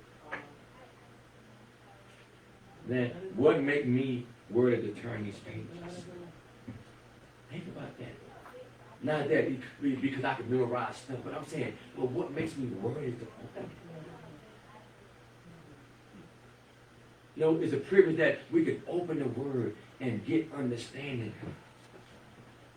John saw a book that no man. So we ain't worthy to open this book. Only by the blood of the Lamb, like she said. They talking about the same book. Let not this book of the law, Joshua, depart from thy mouth, but meditate on it day and night, right? They ain't talking about no other book. They talking about this book. No man was worthy. But then the good news is, Come on. read it again. Now see, these guys again, and one of the elders, right? And one of the elders said unto me, Weep not. Behold, the Lion of the tribe of Judah, the root of Jesse, hath prevailed to open the book, and to loose the 7 seals thereof. And I beheld, and lo, in the midst of the throne, and of the 4 beasts, in the midst of the elders, stood a lamb as it had been slain, having 7 horns and 7 eyes, which are the 7 spirits of Elohim, sent forth unto all the earth. Notice that, the 7 spirits, right? I mean, just picture this here for a moment. So we saw what was the 7 spirits, right? Of Yah. So here's wisdom. Say, hey, y'all want me? Wisdom? Wisdom cries at the marketplace, but nobody wants it, right? So Yah send this out into the earth. But I turn from Yah wisdom to the university wisdom. I turn from Yah counsel to Dr. Phil. Huh? Think about it. I turn from Yah knowledge to my family knowledge. Yeah. But notice say he has sent it through all the earth. Hallelujah. But who wants it? So the book of Proverbs open up and saying, our wisdom, I dwell with prudence. We say, I stand at the marketplace. Say, if any man like, come into me. But he said, all day long I stretch forth my hand to disobedient people. He said, but your day gonna come. When you cry out to me, I ain't gonna hearken. Because why? Because you love it. You love your lifestyle. That's it. I mean, just open up like that. Go ahead. And he came and took the book out of the right hand of him that sat upon the throne. And when he had taken the book, the 4 beasts and the 24 elders fell down before the Lamb, having every one of them harps and golden vials full of odors. Them boys don't mind. Hey, them boys don't mind worship, know they? They know that when the king is in the house, what to do. Go ahead. Which are the prayers of the saints. And they sung a new song, saying, Thou art worthy to take the book and to open the seals thereof. For thou wast slain and hast redeemed us to Elohim by thy blood out of every kindred and tongue and people and nations, and has made us unto our Elohim kings and priests, and we shall reign on the earth. Hold it. Come on now. And listen. This is so powerful here. This is power because he has made us kings and priests. Now, there's a teaching that I hope y'all catch on if you haven't heard it. There's a thing called law of first mention. Law of first mention. Powerful. The only person that we know from the book of Genesis that was called a priest was Melchizedek. Come on now. You going somewhere. Come on, Pastor. Huh? But let's look at what kind of priest he was, though. For those that watch it, that might not be schooled in this type of study right here. Now, we know that it was after these things, after what things? After Abraham went and kicked butt. Y'all didn't know that Abraham went and fought against some kings. Huh? Against all these pagan kings. And the battle of Sidon, killed the Babylon. I mean, Abraham was a fighter. Listen, I got a book that's called And God Said, and the guy breaks it down on how that we, with our Western mind, has no understanding what text means. I wish I had my book right now. But he brings out a shepherd, and he's showing how a shepherd was a very graceful fighter. I mean, it's powerful how I bring it out. It deal with King, probably next week I'm bring it out.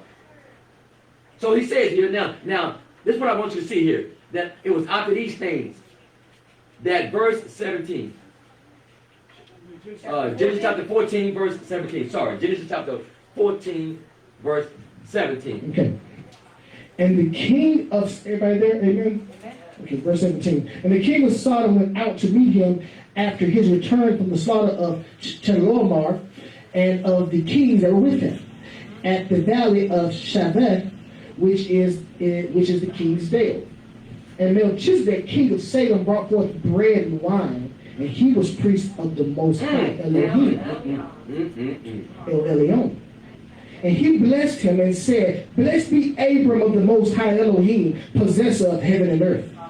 And blessed be the Most High Elohim, which hath delivered thine enemies into thy hand.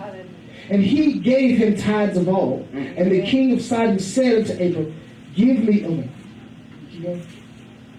No. It's fine. Now, what's interesting here, you know what I'm saying? What's interesting here, because we ain't got that much time, I'm going to do or two. But the writer of Hebrews brings him out real good. The writer of Hebrews says, I don't know what it's talking about, but we know who it is. We know who it is. We don't have to guess. But notice that when this incarnation of Yahshua HaMashiach shows up on the scene, he shows up after a battle. Yeah. Notice when he shows up after Abraham to kick some butt. You would think that he would showed up in a help him fought, right? No, he showed up after the battle. So we're trying to say that Yeshua sit back and watches us. Then he shows up after the battle to reward you. Huh? Like a good general, right? Oh yeah, he's gonna kick some butt. He's going to fight the enemy that we can't defeat. He's going to defeat him like this. But he has already given us a power. So listen, I gave you power over serpents. By no means they shall hurt you. See, we have to keep reminding that, listen, we have power over him. Michael just turned around and said, listen, you know why? We beat you. Wow, you don't got to be talking crazy to an enemy that's defeated. He's defeated already. Yeshua's death made an opening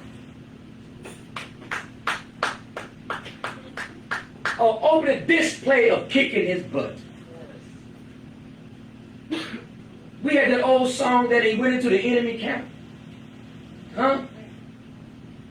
We don't understand what death, he broke all power. He broke all power. Let me show you this verse here. Let's go to the book of Colossians.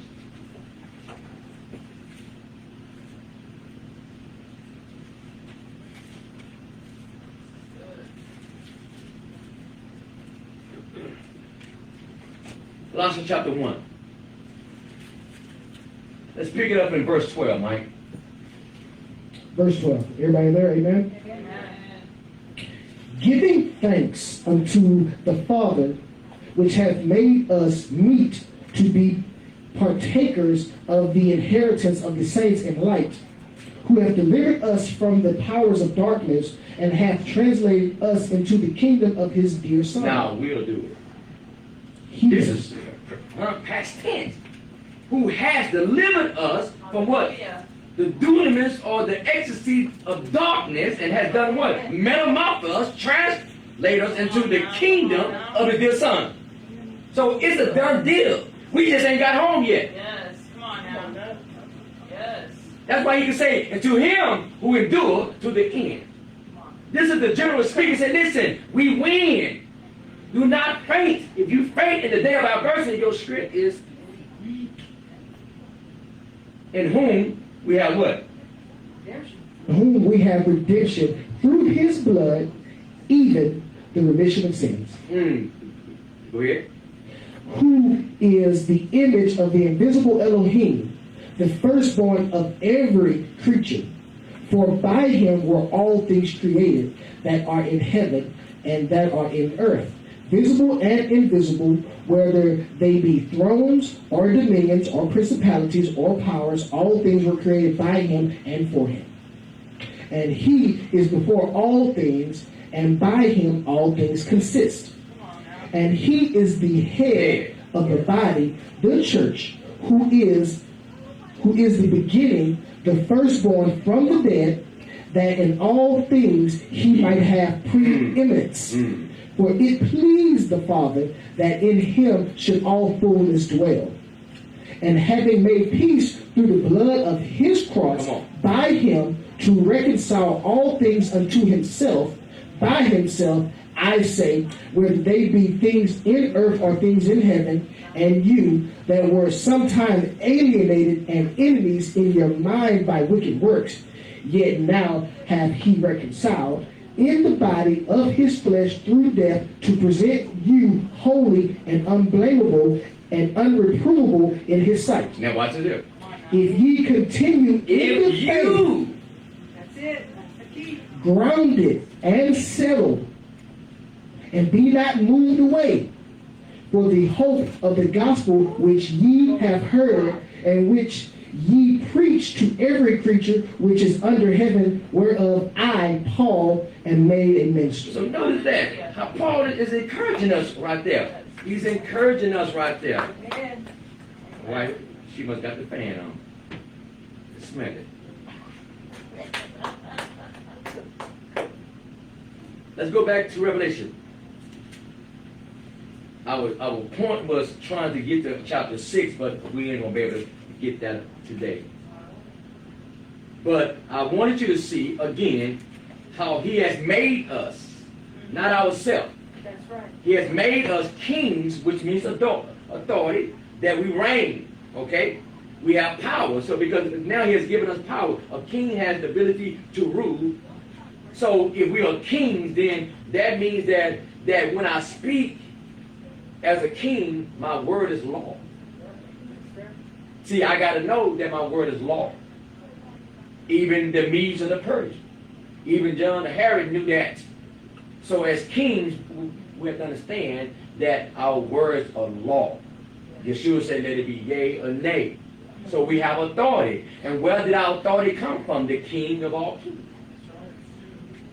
See, we kings now, but when he come and rule on the earth, we prince. That's why the king is here. So we are ruling, basically ruling on his behalf. So we have authority. You see? Think about that. Think about that. We're kings. But then we can't forget our priest heart. We can't forget that. This is not a little thing that us to take without understanding, because nobody else is called kings and priests. David was just a king. Saul was just a king. Saul got in trouble trying to act like a priest. But we are kings and priests. So a king means, again, that we have authority. But then we still have a service to the king, like the 24 elders were. So the text keep telling us, the first thing I was saying to our father when he brought them out of Mizraim in Exodus chapter 19, verse 5. If you now will hearken unto my voice. Let's go ahead and look at this verse here. This is powerful right here.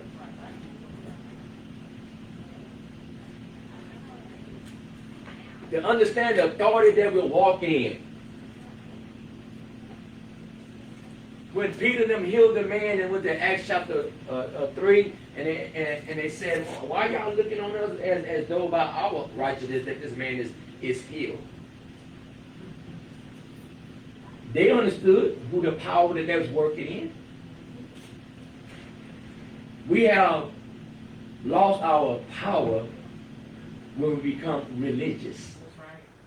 They asked Peter by what authority he done this. Come on. That's it. They come back and say, even demons are subjected to us in your name. Hallelujah.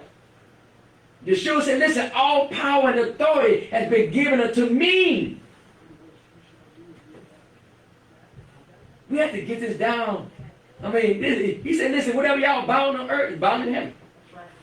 If it agree with the Torah, we stopping that. Let's go. So, Exodus chapter 19, verse 5 says what? Now remember, he talked to the whole congregation. He wanted to make a whole nation like this. Come on now. 19 verse 5. Now therefore, Uh-huh. if ye will obey my voice indeed, and keep my covenant, Come on. then ye shall be a peculiar treasure unto me That's valuable. That's something that's valuable. above all people. Uh-huh. For all the earth is mine, and ye shall be unto me a kingdom of priests and holy nation. These are the words which thou shalt speak unto the children of Israel. But y'all know what happened.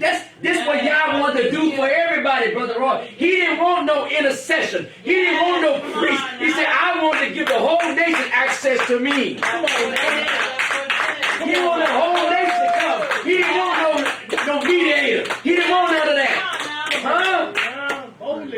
Listen, I know that she is the matchmaker, but I want to bypass you and get straight to her myself. Are you feeling right? Huh? He said, listen, I'm tired of telling your girlfriend to tell you to call me. I want to be able to call you myself. Are you hearing me?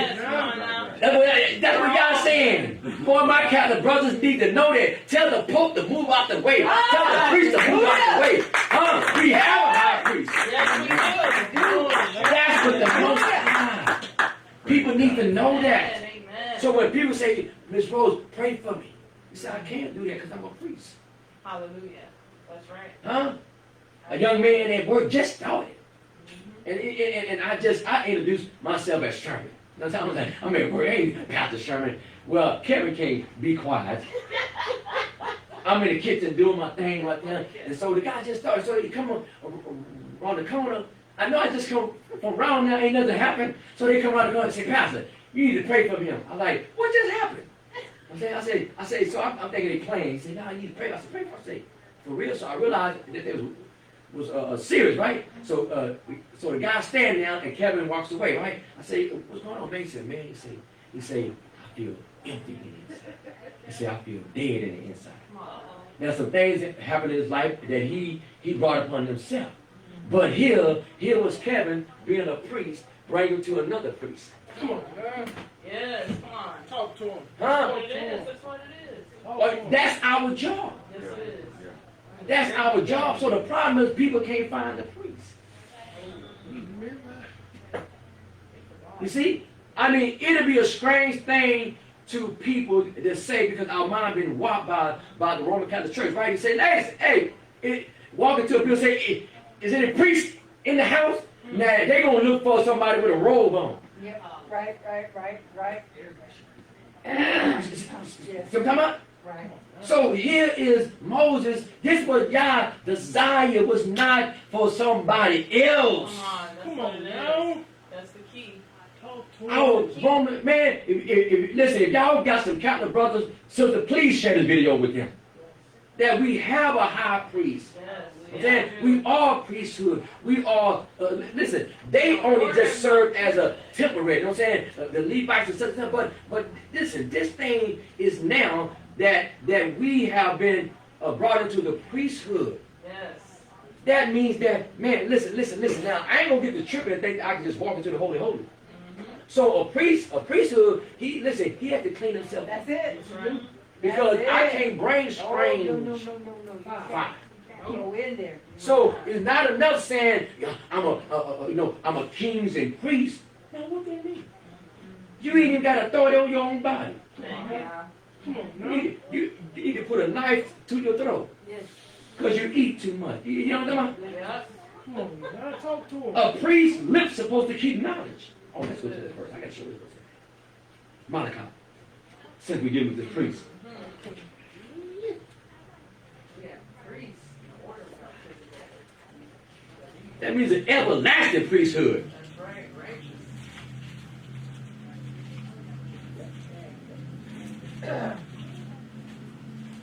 Now, let me go on record for those who are watching.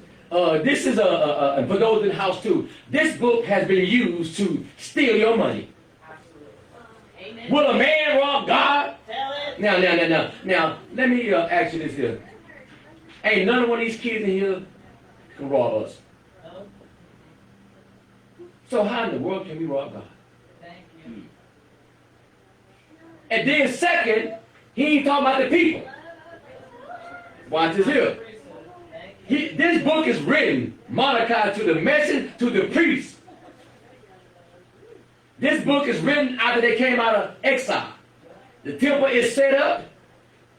They're doing their thing, the second temple. Now all of a sudden, y'all house ain't that important anymore. So the Most High says in verse 6, Mike. Chapter 1, verse 6. A son honoreth his father, Uh-huh. and a servant his master. If then I be a father, where is mine honor? And if I be a master, where is my fear?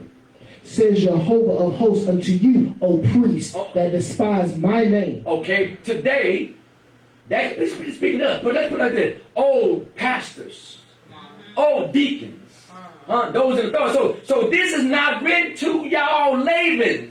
Yep. This is written to the pastors, the priests. That's the first revelation that people got to get right there. Thank you. So it's not written to lay people that's coming to the temple breaking their offerings. Not written to them. Destroy that right away. So he says here, "Oh, you priests that despise my character." And you say, wherein have we despised thy character? Go ahead. Ye offer polluted bread upon mine altar. No, the people do. Nope. Because the people can't offer nothing, let the priest accept it. That's it. See what I'm talking about? So it'll be like me as a priest here, as a pastor, then I allow shacking up to go here. I allow hustling and stuff that shouldn't be going on in your house. I allow it because why? They get good. Yep. So that offer that you're giving is polluted. Yep, it is. Yes, it is. Absolutely. They call it blood money. So here's the priest. Oh yeah, I know this revelation to somebody.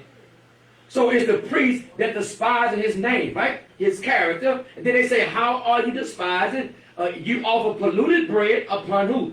My altar. So the altar is Yah. It's not your altar. It's his altar. That's right. Go ahead. And ye say, wherein have we polluted thee? Uh-huh. In that ye say, the table of Jehovah is contemptible. Now, this ain't the priest talking all. This is what we call the Yah. It's like we know what somebody's going to say. So since he knows, he say, I'm going to answer it before you even say something. Yeah. So I'm talking to you. Why? Because I know what you're thinking. So let me go on and put it out there before you make a fool of yourself. Go ahead. If ye offer the blind for sacrifice, is it not evil? If ye offer the lame and the sick, is it not evil? Offer it now to thy governor. Will he be pleased with thee?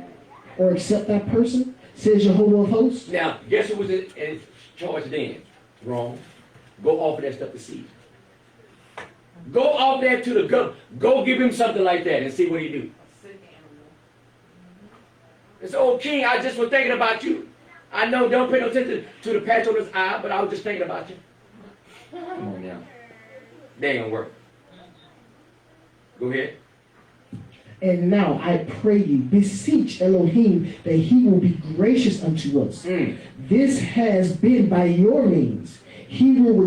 Will he regard your persons, says Jehovah of hosts? Now watch this. He's gonna make a statement that if somebody in this temple, do anybody got any encouragement? Do anybody care something about me? If you do what? Who is there, even among you, that will shut the doors for naught? Neither do ye kindle fire on my altar for naught. I have no pleasure in you, says Jehovah of hosts. Neither will I accept an offering at your hand. Now, Yeshua did. He sat back and saw what they was doing. Not in my daddy's house. Not in my daddy's house. See? Not in my daddy's house. He turned on the tables. He went in. Oh, yeah, he got a name for himself. They didn't like that. They said, no, we got to do something about him because he messing up our tithes and offering. He messing up all our stuff. So we see that y'all say, man, somebody got to shut the doors. But I want to see the verse I was saying earlier. Verse 6. Chapter 2, verse 6. Malachi? Yeah. The law of truth was in his mouth, Talking about the priest. and iniquity was not found in his lips. He walked with me in peace and equity, and did turn many away from iniquity. For the priest's lips should keep knowledge, that they should seek the law at his mouth, for he is the messenger of Jehovah of hosts. The same word, that's the same word for Malachi. That messenger. So a priest's job is not to accept something that is not right.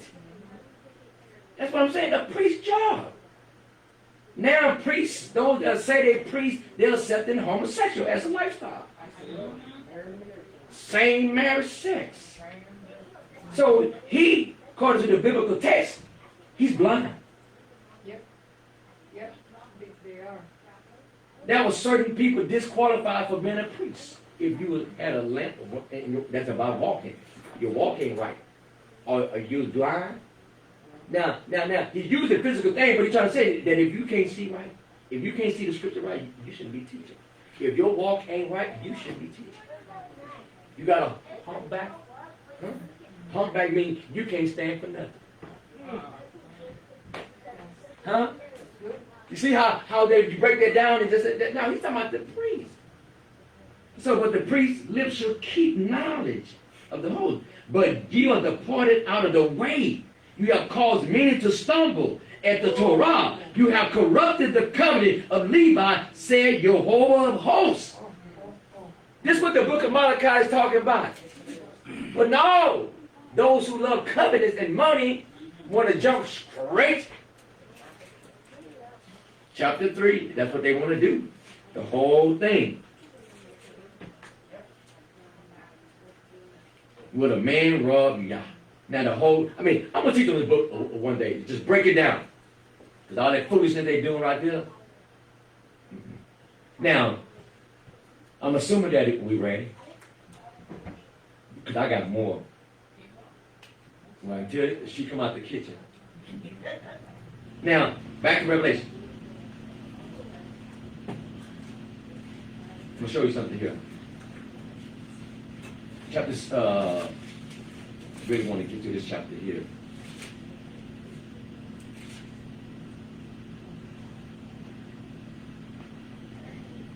Let's go to what I call my four horsemen. Let's go to chapter 6.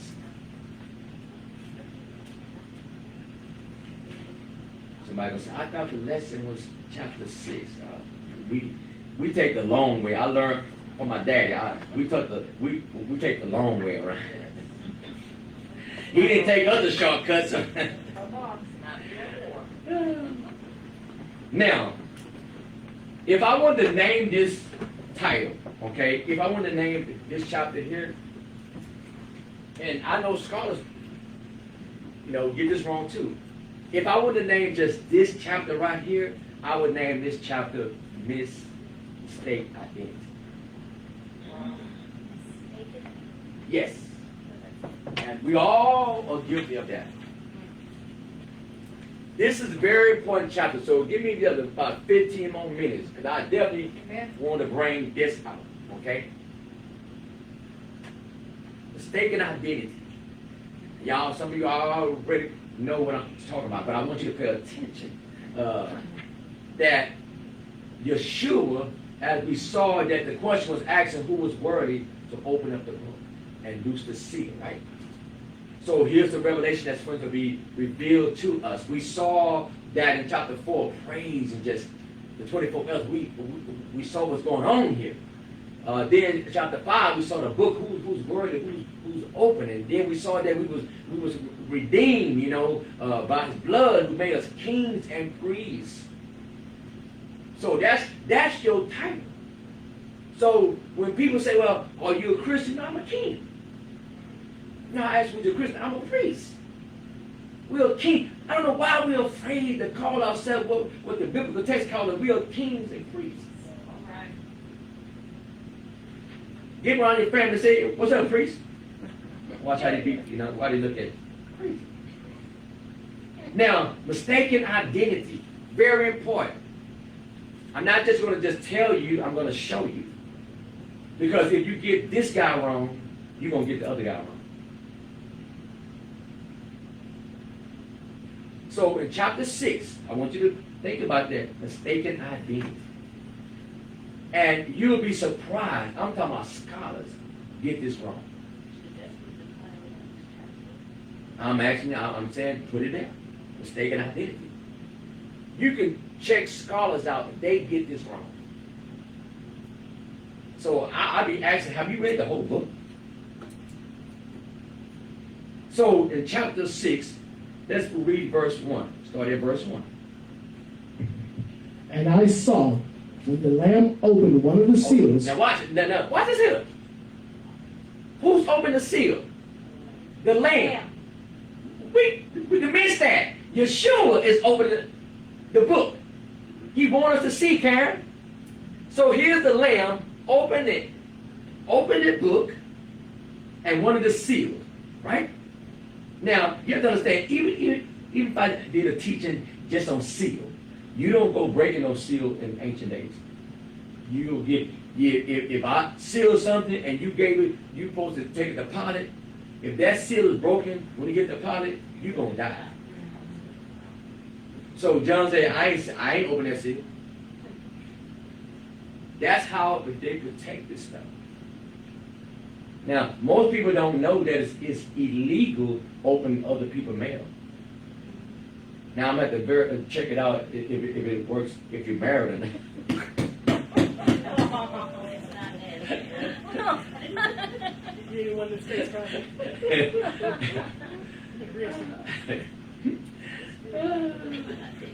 If you marry, you might just get over that. It's getting open.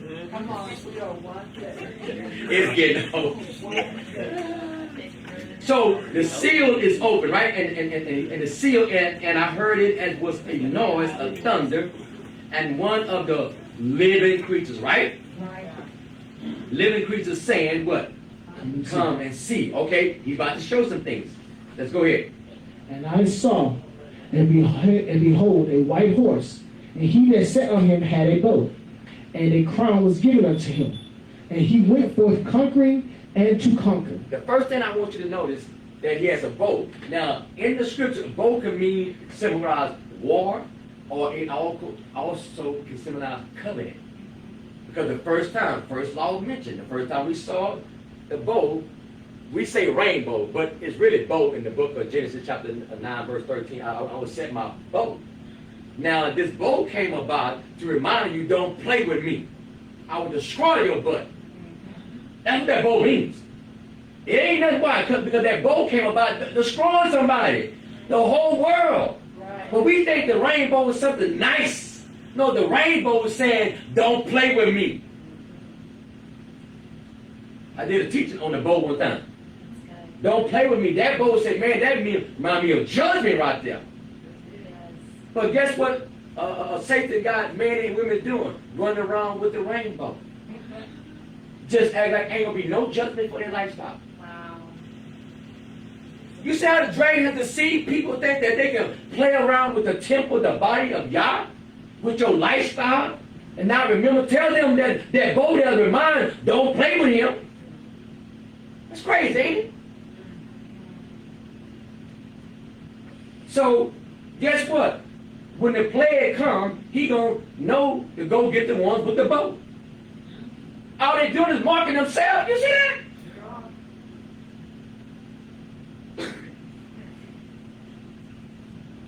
Watch this here. I saw, right? A bow. Now, Here's what I want you to see, a white horse.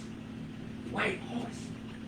Now, white in the scripture can also symbolize, it can write pureness, but I want you to see that he's faking, he's the anti. He's not as pure as he thinks he is. Why? Because he's going to conquer. Now, he don't have a crown, it was given him a crown. So that means that if crown represents power, then ain't nobody giving Yeshua no crown, he earned the crown. And we're going to see that when we go to Revelation chapter 19, verse 11. So we see here that he sat on a white horse. And remember, I'm going to take you to Revelation and show you how Yeshua come on a white horse. And keep in mind that this Antichrist, Satan just want to copy. And I saw, behold, a white horse, and he that sat on the horse had a bow. Now, keep this in mind too, okay? Bow represent war or judgment, okay? Because Yah said that if I can give you this verse here, Deuteronomy chapter 32, verse 33. Yah said, if I wet my bow, my arrow, meaning that I go to war. So bow can represent judgment, but it also can represent coming. So he's coming, and if you keep that in mind, is this person coming as to make war, but also through making a covenant. Now I can take you to Daniel chapter 11, verse 36 through 38, where the enemy makes a covenant of peace. 7 years. But he ain't trying to keep it. He's going to enter in through a covenant. But he's a liar. He's not going to keep it, Karen. So, watch this here. And again, watch the phrase, a crown, and a crown was given into who? Him. And he went forth to conquer and to conquer. Now, keep that in mind. Let's go to Revelation chapter 19.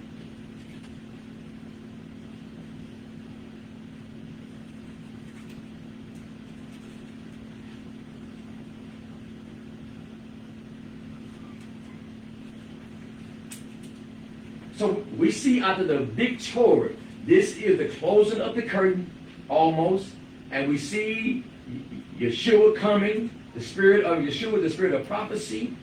Now we see at the end of the book, chapter 19, verse 11. Verse 11. Go ahead, Mike. And I saw heaven open, and behold, a white horse. A white horse. And he that sat upon him was called Faithful and True. And in righteousness he doth judge and make war. Go ahead.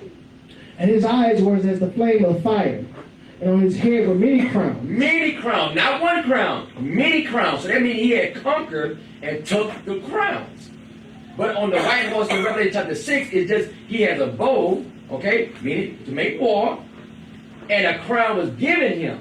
But here, Yeshua, described as Yeshua, he's faithful and true, and righteousness, he does judge and make war. Right? Right. And his eyes as flame of fire, on his head was many crowns, and, go ahead. And he had a name written that no man knew but himself. But he himself. And he was clothed with a vesture dipped in blood. And his name is called the Word of Elohim. Well, that's powerful right there. That's powerful. And the army followed him and so on and so on. So I just want you to see the difference between these two guys, okay? Why is this important? Because we have in the text that this leader coming on the white horse. You better not get him mixed up. You better not get these two mixed up, because you could be receiving the wrong one. This is very important now. Very important. And to prove that this is not Yeshua, watch the guys that come behind him. Because the master don't need nobody to fight for him. Watch what it is. The second one. Verse 3. Yeah, chapter 6. And when he had opened the second seal, I heard the second beast saying, Come and see. And there went out another horse that was red, and power was given to him that sat thereon to take peace from the earth, that they should kill one another. And there was given unto him a great sword. So notice how the progress that's going to come. This is the false Messiah that's coming, right? And he's going to come, and if we can use the word that bow means conquer, or it can mean covenant, okay, a covenant or bow, but he could enter into a covenant, then that's how he end up conquering people. Because why? Because why? Right after that is war.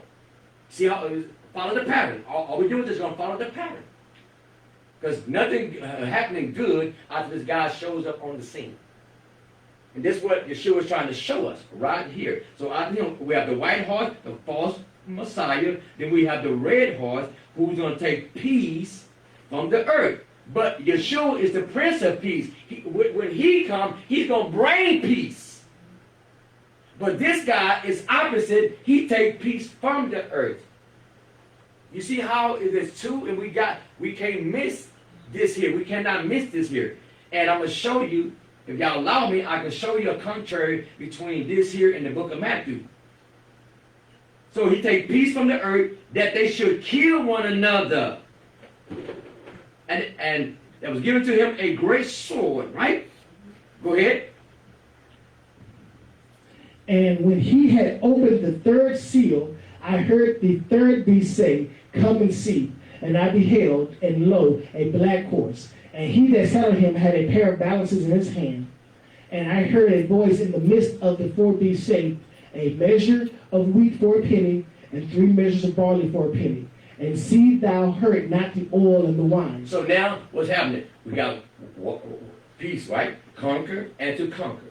And then we got the second horse, that to take peace from the earth, and people to kill one another. And then when we look at the black horse, we can see that, which means a symbolic famine. So now that's a famine. Why? Because people are killing one another. There's no food. If you can read that down, the black horse, I mean, a black horse, and he had a balance.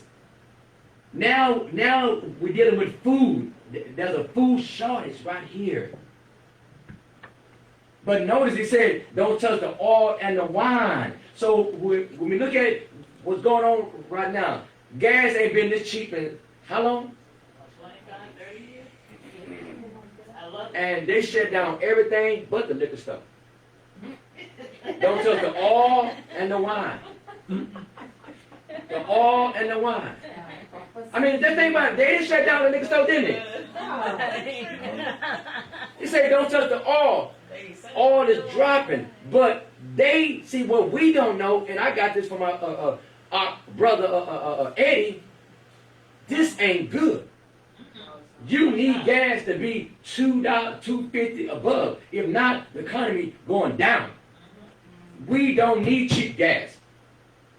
I'd call Eddie right now and put him on place and say, is this not good? Because why? Oil just sitting there. It's not moving. It benefits us. But it don't benefit the economy. They know that. They know that. So to bring in the Phoenix, the one world government, or to cause things to collapse is the economy. So don't touch the oil.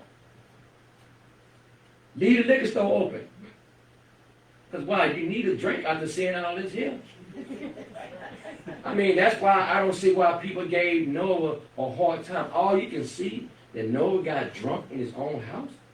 The man just survived a chaos of a world being destroyed. And all your little religion, your religious self can see is that man got drunk. Yeah. That's all you can see. That's religious people right there. Yeah. All you can see, he just survived 8 people in the world. People beating on his door, open the door and over, open the door and over.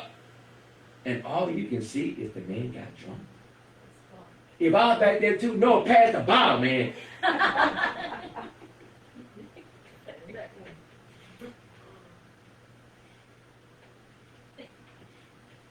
So the black horse symbolic a symbol of famine and death. This is what we see here. That's happening. And remember who's opened the seal and letting us see.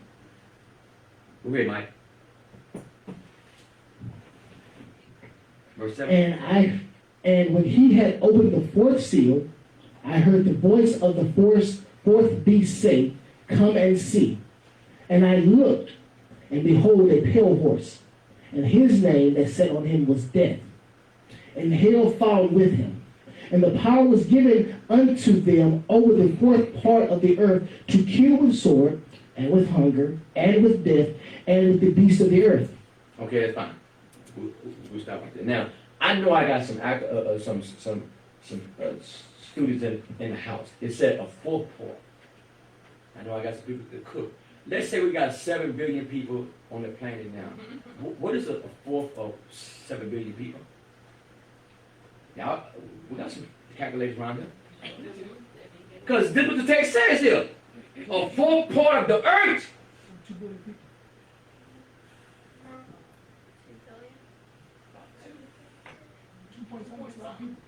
Billions, huh? Yeah. With the sword and with the hunger and with death and with beasts of the earth. So notice this coming, how this thing is moving. To conquer the white horse, the red horse, to take peace from the earth, and that they should kill one another. What is going to cause people to kill one another? And that was given to him a great sword. So his job on the red horse is to take peace, suffering, sacrificing. Then we see the black horse. See, the black horse which represents famine. Then the pale horse, which it can be translated as that a really green. Green. Huh? It's green. And so as I see that something seems to look like it's prosperous, but it's not. A symbol of death. The pale horse. Think about that. Darnell? See? Yeah. Yeah, when you look at that, this not knocking anybody, but if you look at all these colors here, and you look at all these colors of these horses, and you look at the Islam flag of all the countries that they're in charge, exact same colors. Now, I don't know what you're going to do with that, but I don't believe nothing is an accident.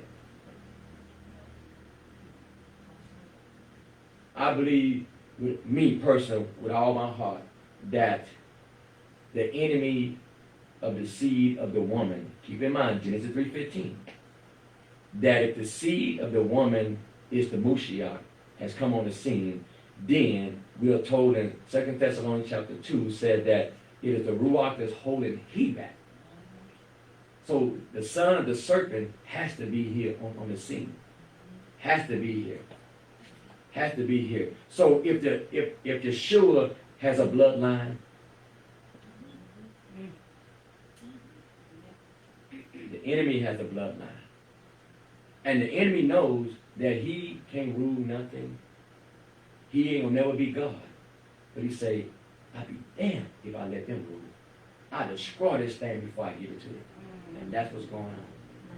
That's what's going on. I will destroy this here before I give it back to them. So that's why the book of Revelation tells us, woe unto the inhabitant of the earth. For the devil has come down knowing that his time is short. Peter say he goes around as a roaring lion seeking who he may devour. But when the Mashiach comes, he say he's going to deal with him just like that. But at the meantime, we're here on the earth and we got to deal with him. We got to deal with him. So Yeshua has allowed us to look at these here. To keep in mind that the white horse don't believe that he's the Mashiach. He's a counterfeit. He's a counterfeit. So if you read a text, commentary, and say that this is Yeshua, well, he's bringing all this chaos on the world. He's doing this here. No. Yeshua come to deal with, to take away all this here. He's the same one that we read earlier, that they will overcome. He said, they will never hunger. They will never thirst. That Yah will wash away their tears. So that's not Yeshua. The red horse represents suffering and sacrifice. The black horse represents famine and death. The pale horse or the green horse is a sign of false prosperity, but it's not. It's disease. And so we see what's coming on the earth. Now, I don't know what's more dangerous than this. That the Mashiach says that except these days be short, that no flesh survive. There's no generation that that statement will make sense to. Why? Because we the only generation that can punch a button and blow up the whole world. Take out a lot of people. We the only generation that most countries back then, when I was growing up, it was only Russia and America had the stuff that they can threaten each other with. I wouldn't be surprised ain't neither one got them. It's just to keep us in control. That we put money and support stuff that ain't really happening. Remember that the dragon is simple.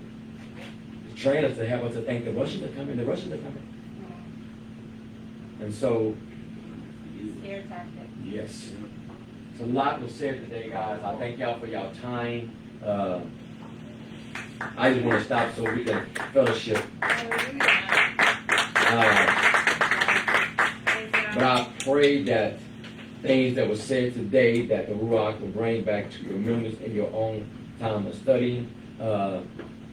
You say, I just don't feel blessed. I say, well, I gave you a verse to read. Read that book, and you'll be blessed. Hallelujah. You'll be blessed.